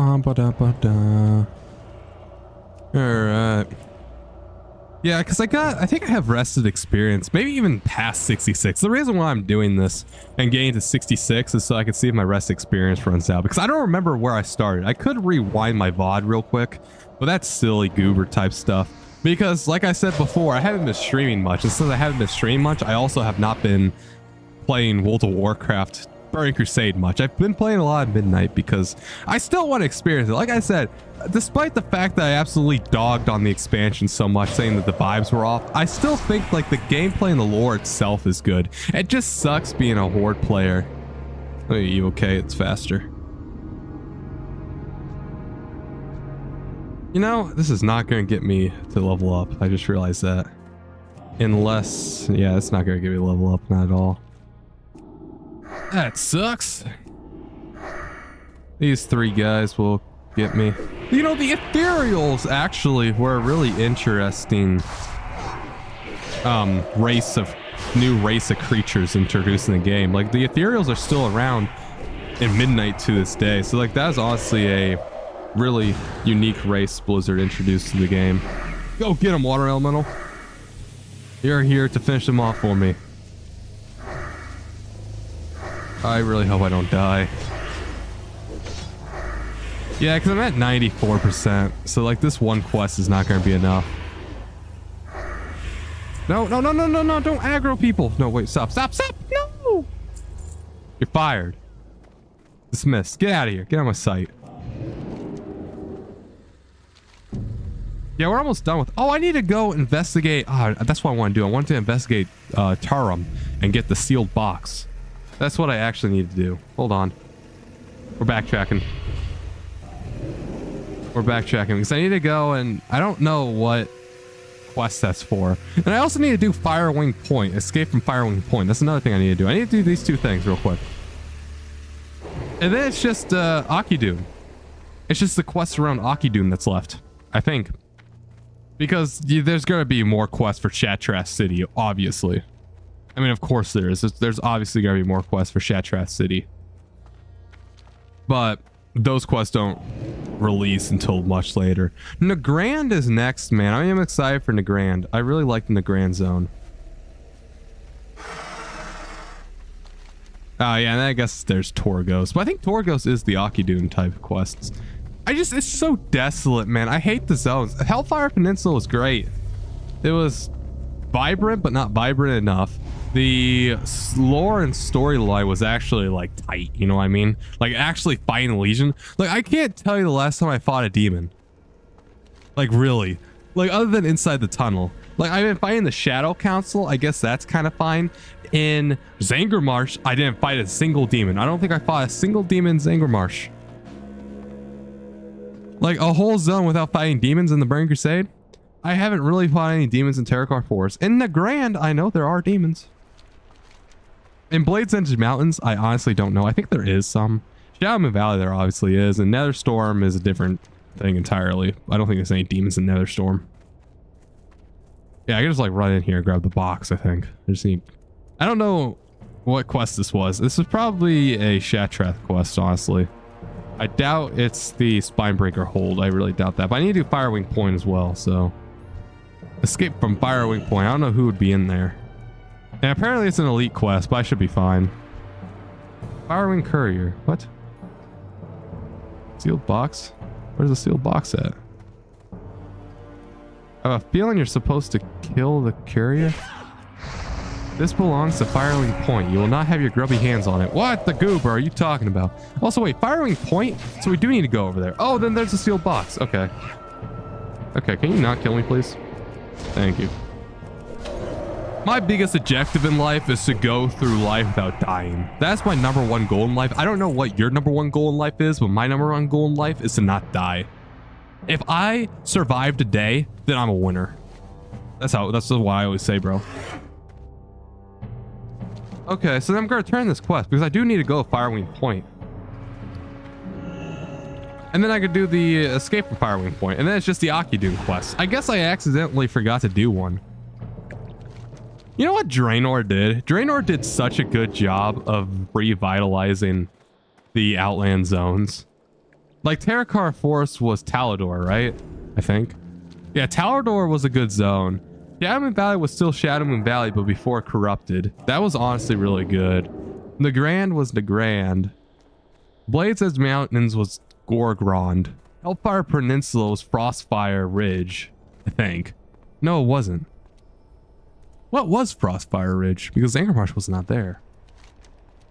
Netherstorm was not there either. Hellfire Peninsula was Tana and Jungle.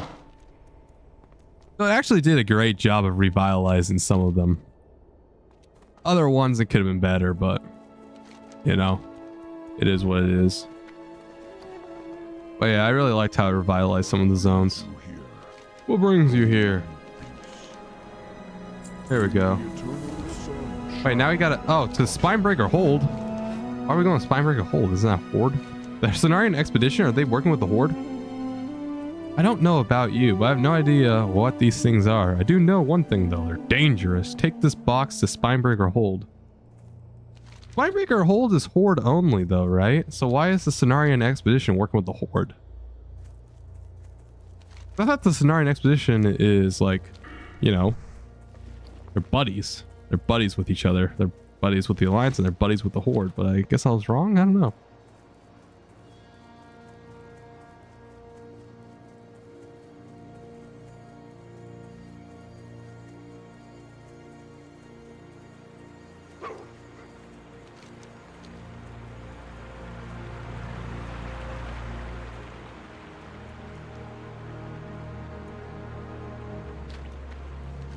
There we go.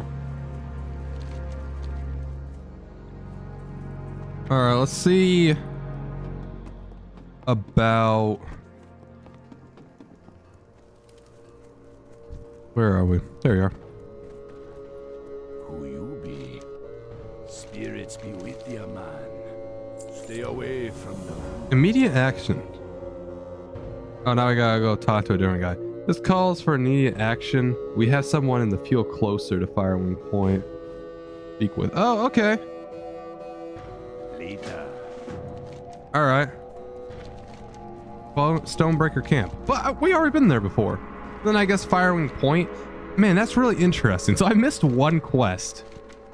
Because like each zone, in my opinion, could be split up into 3 places. You have the Shattrath City, the Spinebreaker Hold, and the Aki Dune. For Zangarmarsh, you have the Cenarian Expedition, Zabajin, and maybe the Sporing the Gudnar area. And Hellfire Peninsula, you have Thrallmar. I don't know what this place, Zaragor, and Falcon Watch. Like each area could be split up into 3 places. And I thought it was on the last place, the Aki Dune place. And then there's 2 bosses that we have to do. We have to do the 2 dungeons in each zone. I don't know about Blade's Edge Mountains. I don't know how I did this back then on my Death Knight. I don't know how I didn't just get so bored. Like these zones, man. I don't know. These zones are lame. These zones are lame in my opinion. Go forth to victory. Attack on Firewing Point. Oh, perfect. Go with honor. Does this mean that... Okay. So attack on Firewing Point. These are not elite mobs because this would have been a group quest. So why is Escape from Firewing Point a group quest then? Also, I forgot to make Spinebreaker Post my Hearthstone because now Zabajen's useless. I need to get out of Zabajen. Okay. Whoa.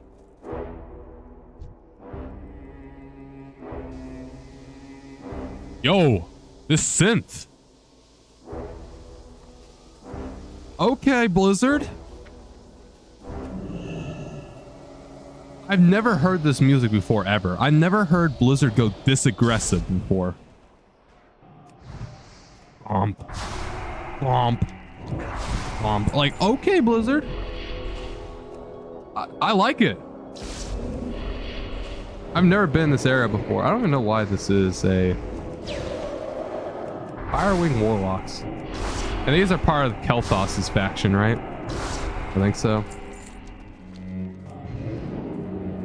Yeah, this is some new music, bro.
Okay. So somewhere. Oh, there it is. ISO Starmate. What? Oh, so now an expedition. Okay, I was about to be like, we're gonna save a night elf, but no. Okay, that makes sense. And then, yeah, we'll clear out this area because we might as well, just in case. Kill that fool. And we should level up after we're done with Firewing Point. And then, yeah, then we can go straight to Spinebreaker Hold, turn in, or get a Hearthstone, and then log out. And then that'll be perfect. Yeah, that's the new strat. Okay. No, we'll just go in with the cold. Yeah, oh, that's crazy. When you get a chance, do you think you can let me out of here? Why is this a group quest, though? Is it because there's gonna be like a lot of dudes to come after me? Oh yeah, that's clean. Oh, I'm out of mana though. It should be fine just to wand to death. Oh my god, that's crazy. What just killed me? Jesus. Also, why are they not? Okay. Wow.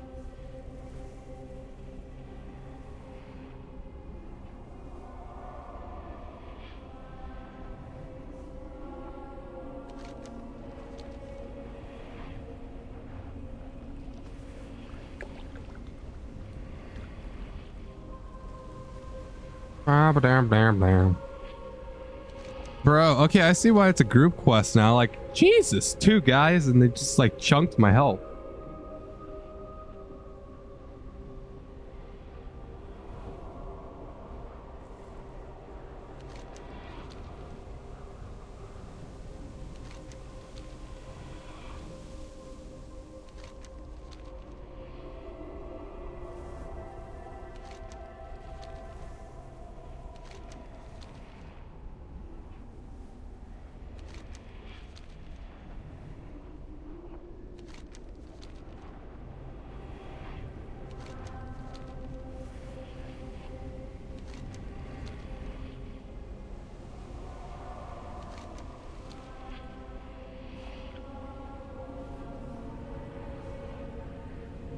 Like, holy crap, man. I'm focused this time, though. I'll focus.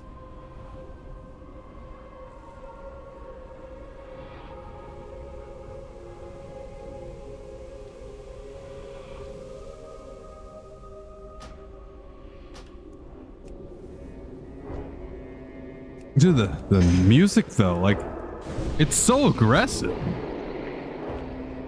Like, boom, boom, boom. Boom, boom, boom, boom.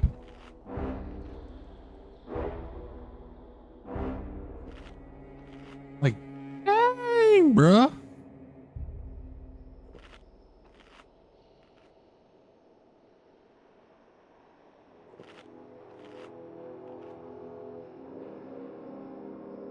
Boom, boom.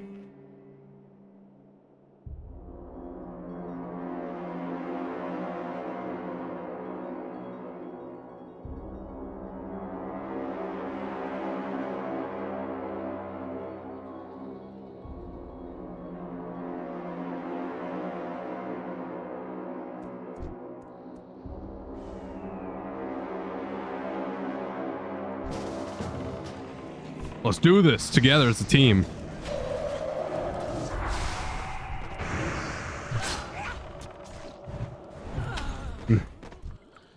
I do kind of regret staying around and trying to get to level 66 because I am getting tired. And I feel like that is degrading my stream. But I guess, you know, if you watch the whole VOD up till like the 2 hours and 10 minutes, you'll probably watch a less enthusiastic 30-minute finisher. Sorry about that, but yeah, it's probably true. How many do we have to kill? We have to kill like, oh my god, we have to kill so many. Are you sure you're ready? Brother, this guy stinks. Are you sure you're ready? No, we're just sitting here for no reason.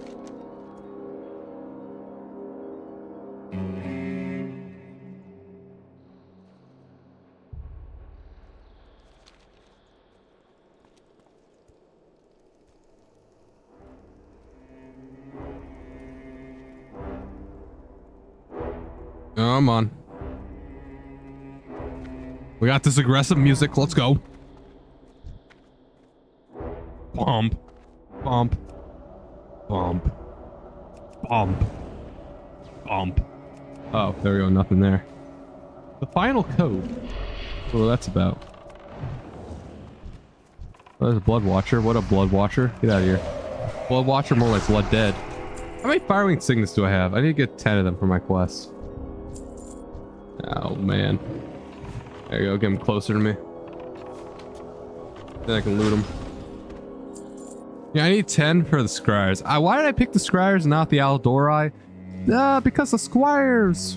The Scryers, right? They are more Horde-like. Like, they're Blood Elves. And I know they just joined the Horde. The Blood Elves just joined the Horde. But I still trust them more than them Draenei, man. And I have no idea which one's better for my class. Could not tell you. I hope, really do hope that the Scryers is better, though. Because, you know, I really just hope so. And I can grind in Shadowmoon Valley. I can grind killing stupid Blood Elves in Shadowmoon Valley. And this is great for getting my... Holy crap! What are all these guys here for? Here, do more Frost Element out. Here, just go wild. Go wild, bro. Attack anybody. I don't care. Attack literally anybody, bro. It's all you. Have fun. Dude, this is gonna get all my Firewing Signets. I can go Shattrath and probably turn those in. Yeah, cool. I have no idea where all those dudes came from.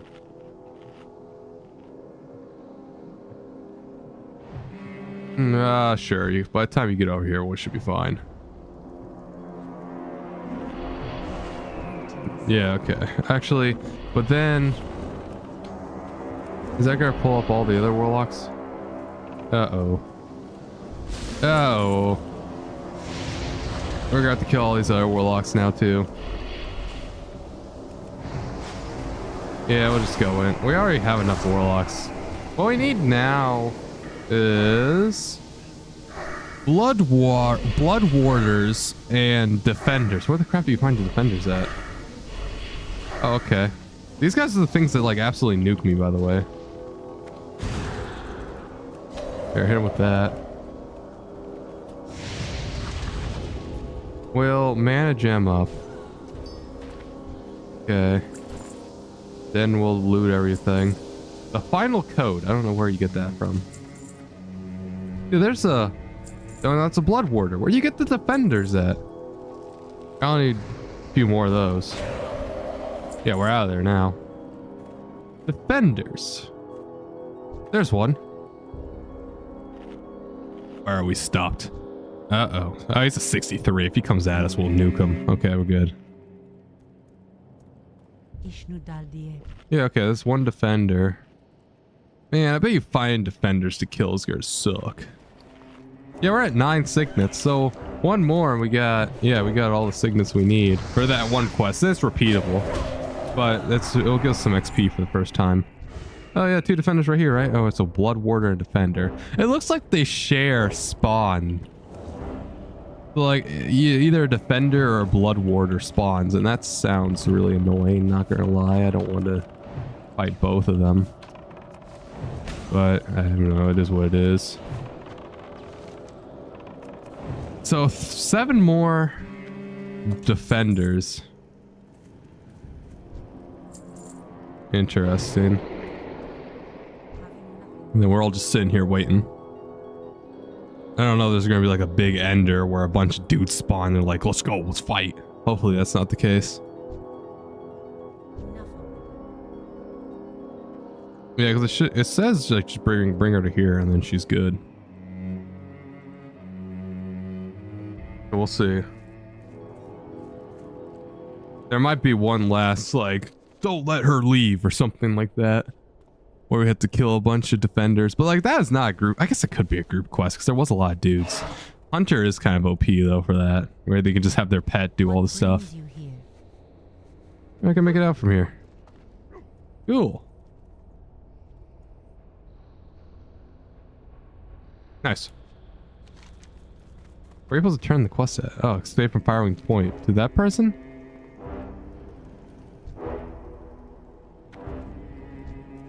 Okay. Warlocks. Defender. Perfect. Get out of here, you Defender. You ain't defending crap. We literally just broke out a person under your watch. How does it make you feel? I need to get to 66. Will you kill me? Will you ding me for me?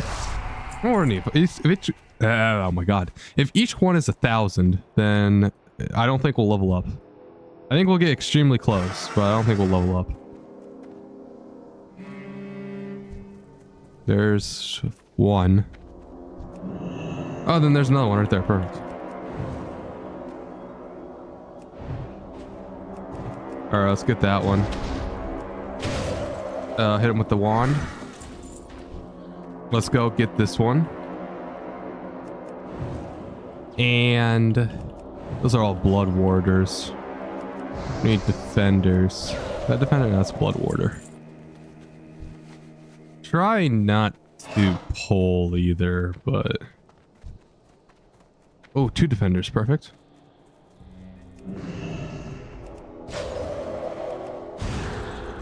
Pop that. We should be fine. I think the defenders are probably the weakest out of the 3 types. That's just my guess, though. They probably don't have any spells. That's why my philosophy is. I need to up my staff skill. Will you help me? I'm at... Where crap am I? Where's my staffs? I'm blind. Wait, weapon skills, staffs. I'm at 289 out of 325. Will you help me up my staff skill a bit? Like, because I would like to hit more. If that can be cool. Okay, I would also like not to die though, so can we get you a bit lower? You also help my defense, I guess. You know, that's always important as well. I'll start wanding you so I don't die. How close am I? Yeah. What is this? This is my 7th? Or no, this would be my 8th. So yeah, this is not gonna load me. The quest I turn in will though. So that's actually perfect. Yeah, that's perfect.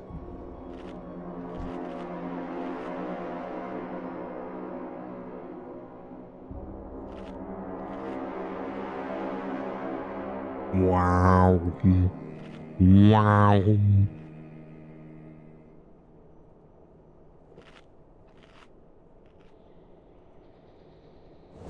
Okay. Get this defender. And then we just need to find one more. Man, they could spawn anywhere, honestly.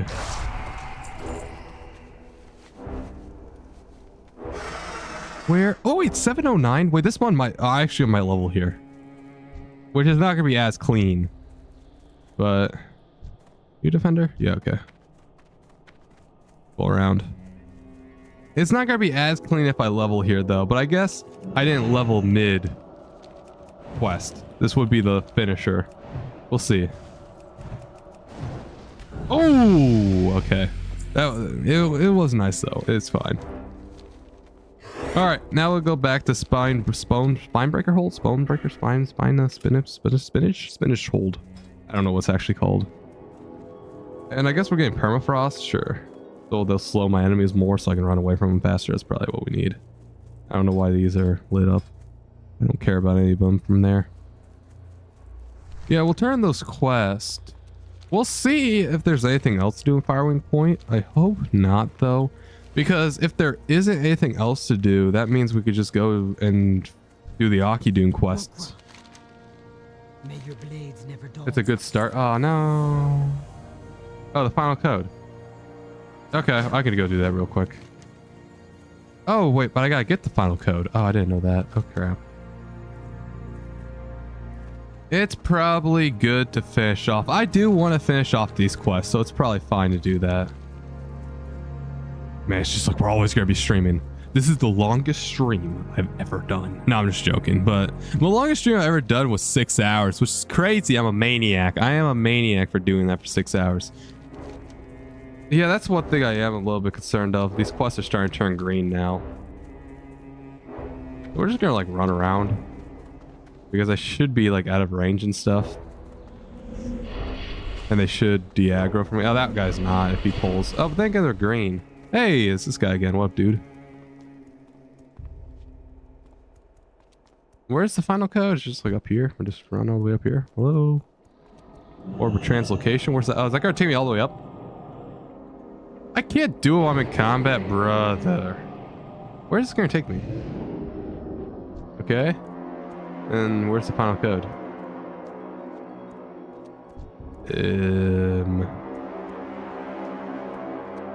Okay, so one dude took it. Oh, then we could just slow fall. Wait, actually. Yeah, because we need to get over there. I think we can easily do that if we just hit slow fall. Yeah, I think that's a strat.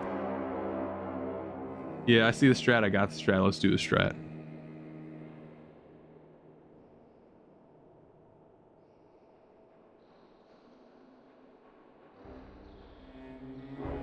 Bump. Bump.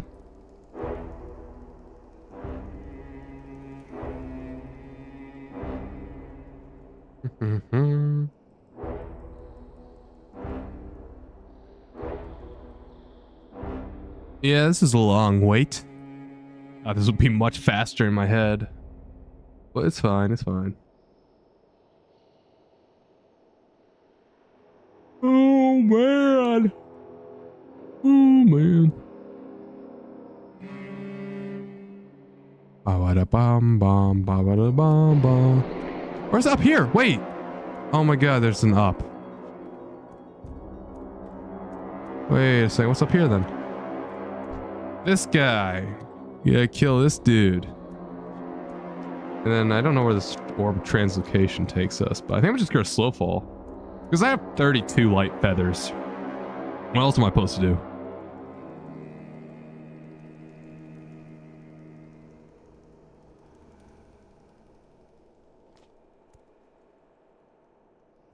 I don't know what his respawn timer is though. That is another thing that I feel like retail actually does better is you don't have to like sit around and wait for a respawn.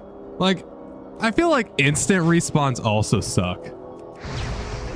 But at the same time waiting for minutes just for a respawn also is not optimal. Okay. Oh, don't heal yourself. No, we're not doing that. Man, this guy got a lot of health, bro. Just fall over. Heal over and die.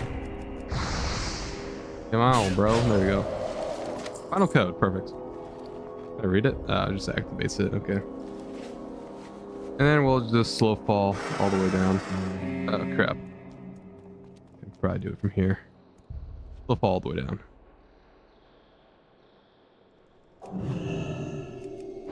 Oh, perfect. Most of the warlocks are dead, too. Oh, that might have been a lot of fallout damage. Actually, I can salvage this. What is this? Sure, bro. Inputting the final code. Nice. All right, we gotta get out of here. The mana bomb's gonna blow, bro.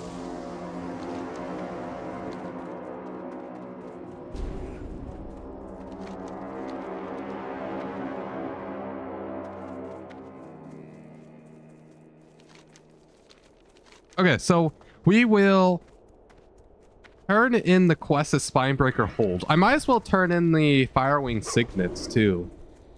I might as well. So yeah, I'll go turn in all the quests as Spinebreaker Hold, get the Hearthstone, then go to Shattrath, turn in the Firewing Signets quest, and that will be every single quest except the Akidune quest chain. And then we'll do the Akidune quest chain, because why not? And then we'll do Nagrand, I guess. Nagrand's next. I mean, I guess it's either Blade's Edge Mountain or Nagrand. If you do Blade's Edge Mountain, you probably go to Netherstorm. If you do Nagrand, you probably go to Shadowmoon Valley. I'm going to do the Nagrand Shadowmoon Valley, personally. Is that the... How'd the hunter get faster than me? Oh, crap, I stopped.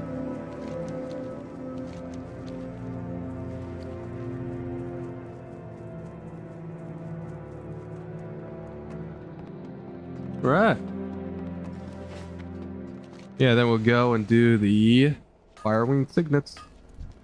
The final code. Hello, man. You did it! You saved us! You saved Spinebreaker Hold! Why? Wait, what? Their force is decimated, their leader dead, and the mana bomb... Oh, because they're going to use the mana bomb to attack us. That's why. Actually, hey, upgrade. Critical strikes down, but I mean spell power is a bonus. There's more? Spirits be with you, man. I guess, yeah, the Cenarians people would want to know as well, so that makes sense. Yeah. The dark times will pass. And we'll talk to this person. Remember the sun well. Ooh! Oh, and that's healing, dang it. Yeah, dang, it's healer staff. Time is of the essence. Time is of the essence. Where's the innkeeper? Strength and honor. Make this your home. May your blade. Perfect. And now we'll go turn that one quest, because I guess that's probably the end of that quest chain. My guess, at least. Ba-da-dum-bum.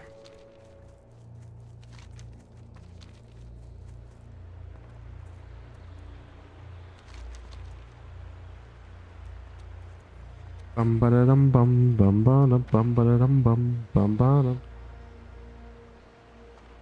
Stupid log. At this point, I might as well not even waste a teleportation rune.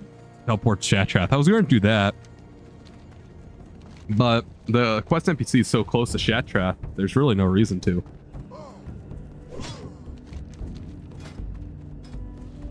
$66. So 4 more levels, and I go back to Eastern Kingdoms to do Karazhan. And that's that, really. Wow. Crazy.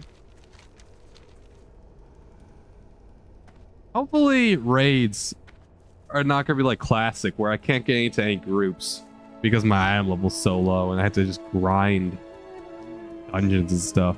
The winds guide you. This is good. Ancestors. Alright, then we can go right into Shattrath and then turn the quest. And then we can leave Shattrath, make a beeline over there, and then we'll do the harder Akidoon type quests. Now that we're level 66, we should be able to handle ourselves some pretty good gear, at least in my opinion. Fill all of our stuff. Hey, we got 1,000 gold. Nice, dude.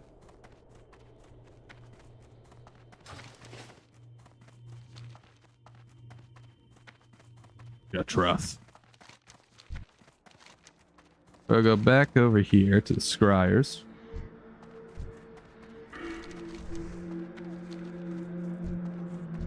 What the?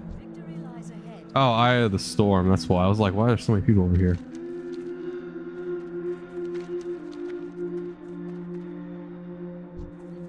How do I get up to the Scryers? I guess I gotta go up here. Interesting. Please don't dismount me. Okay, it's fine. Scryer, Apothecary. I don't care about the bankers. How do I get up to this? Okay, this is the Scryer Bank. I don't care about that though. Let me get up to like the Scryer headquarters.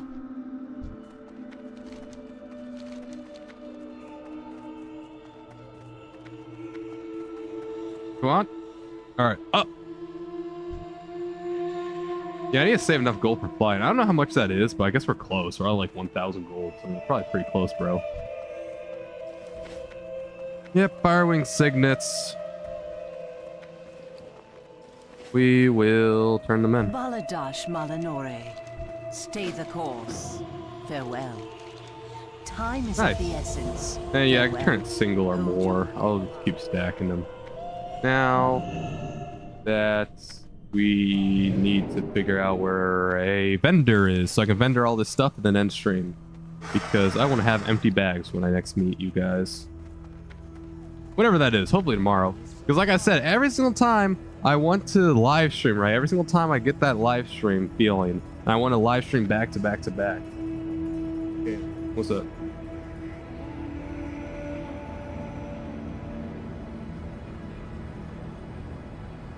Bum bum bum.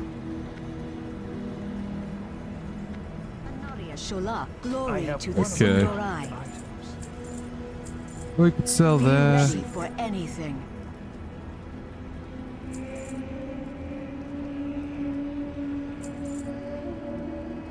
Sell that. Sell the wand. Sell the band. I'll hold on to all this other stuff till later. I need to put the carrot and stick back in my bank. Okay.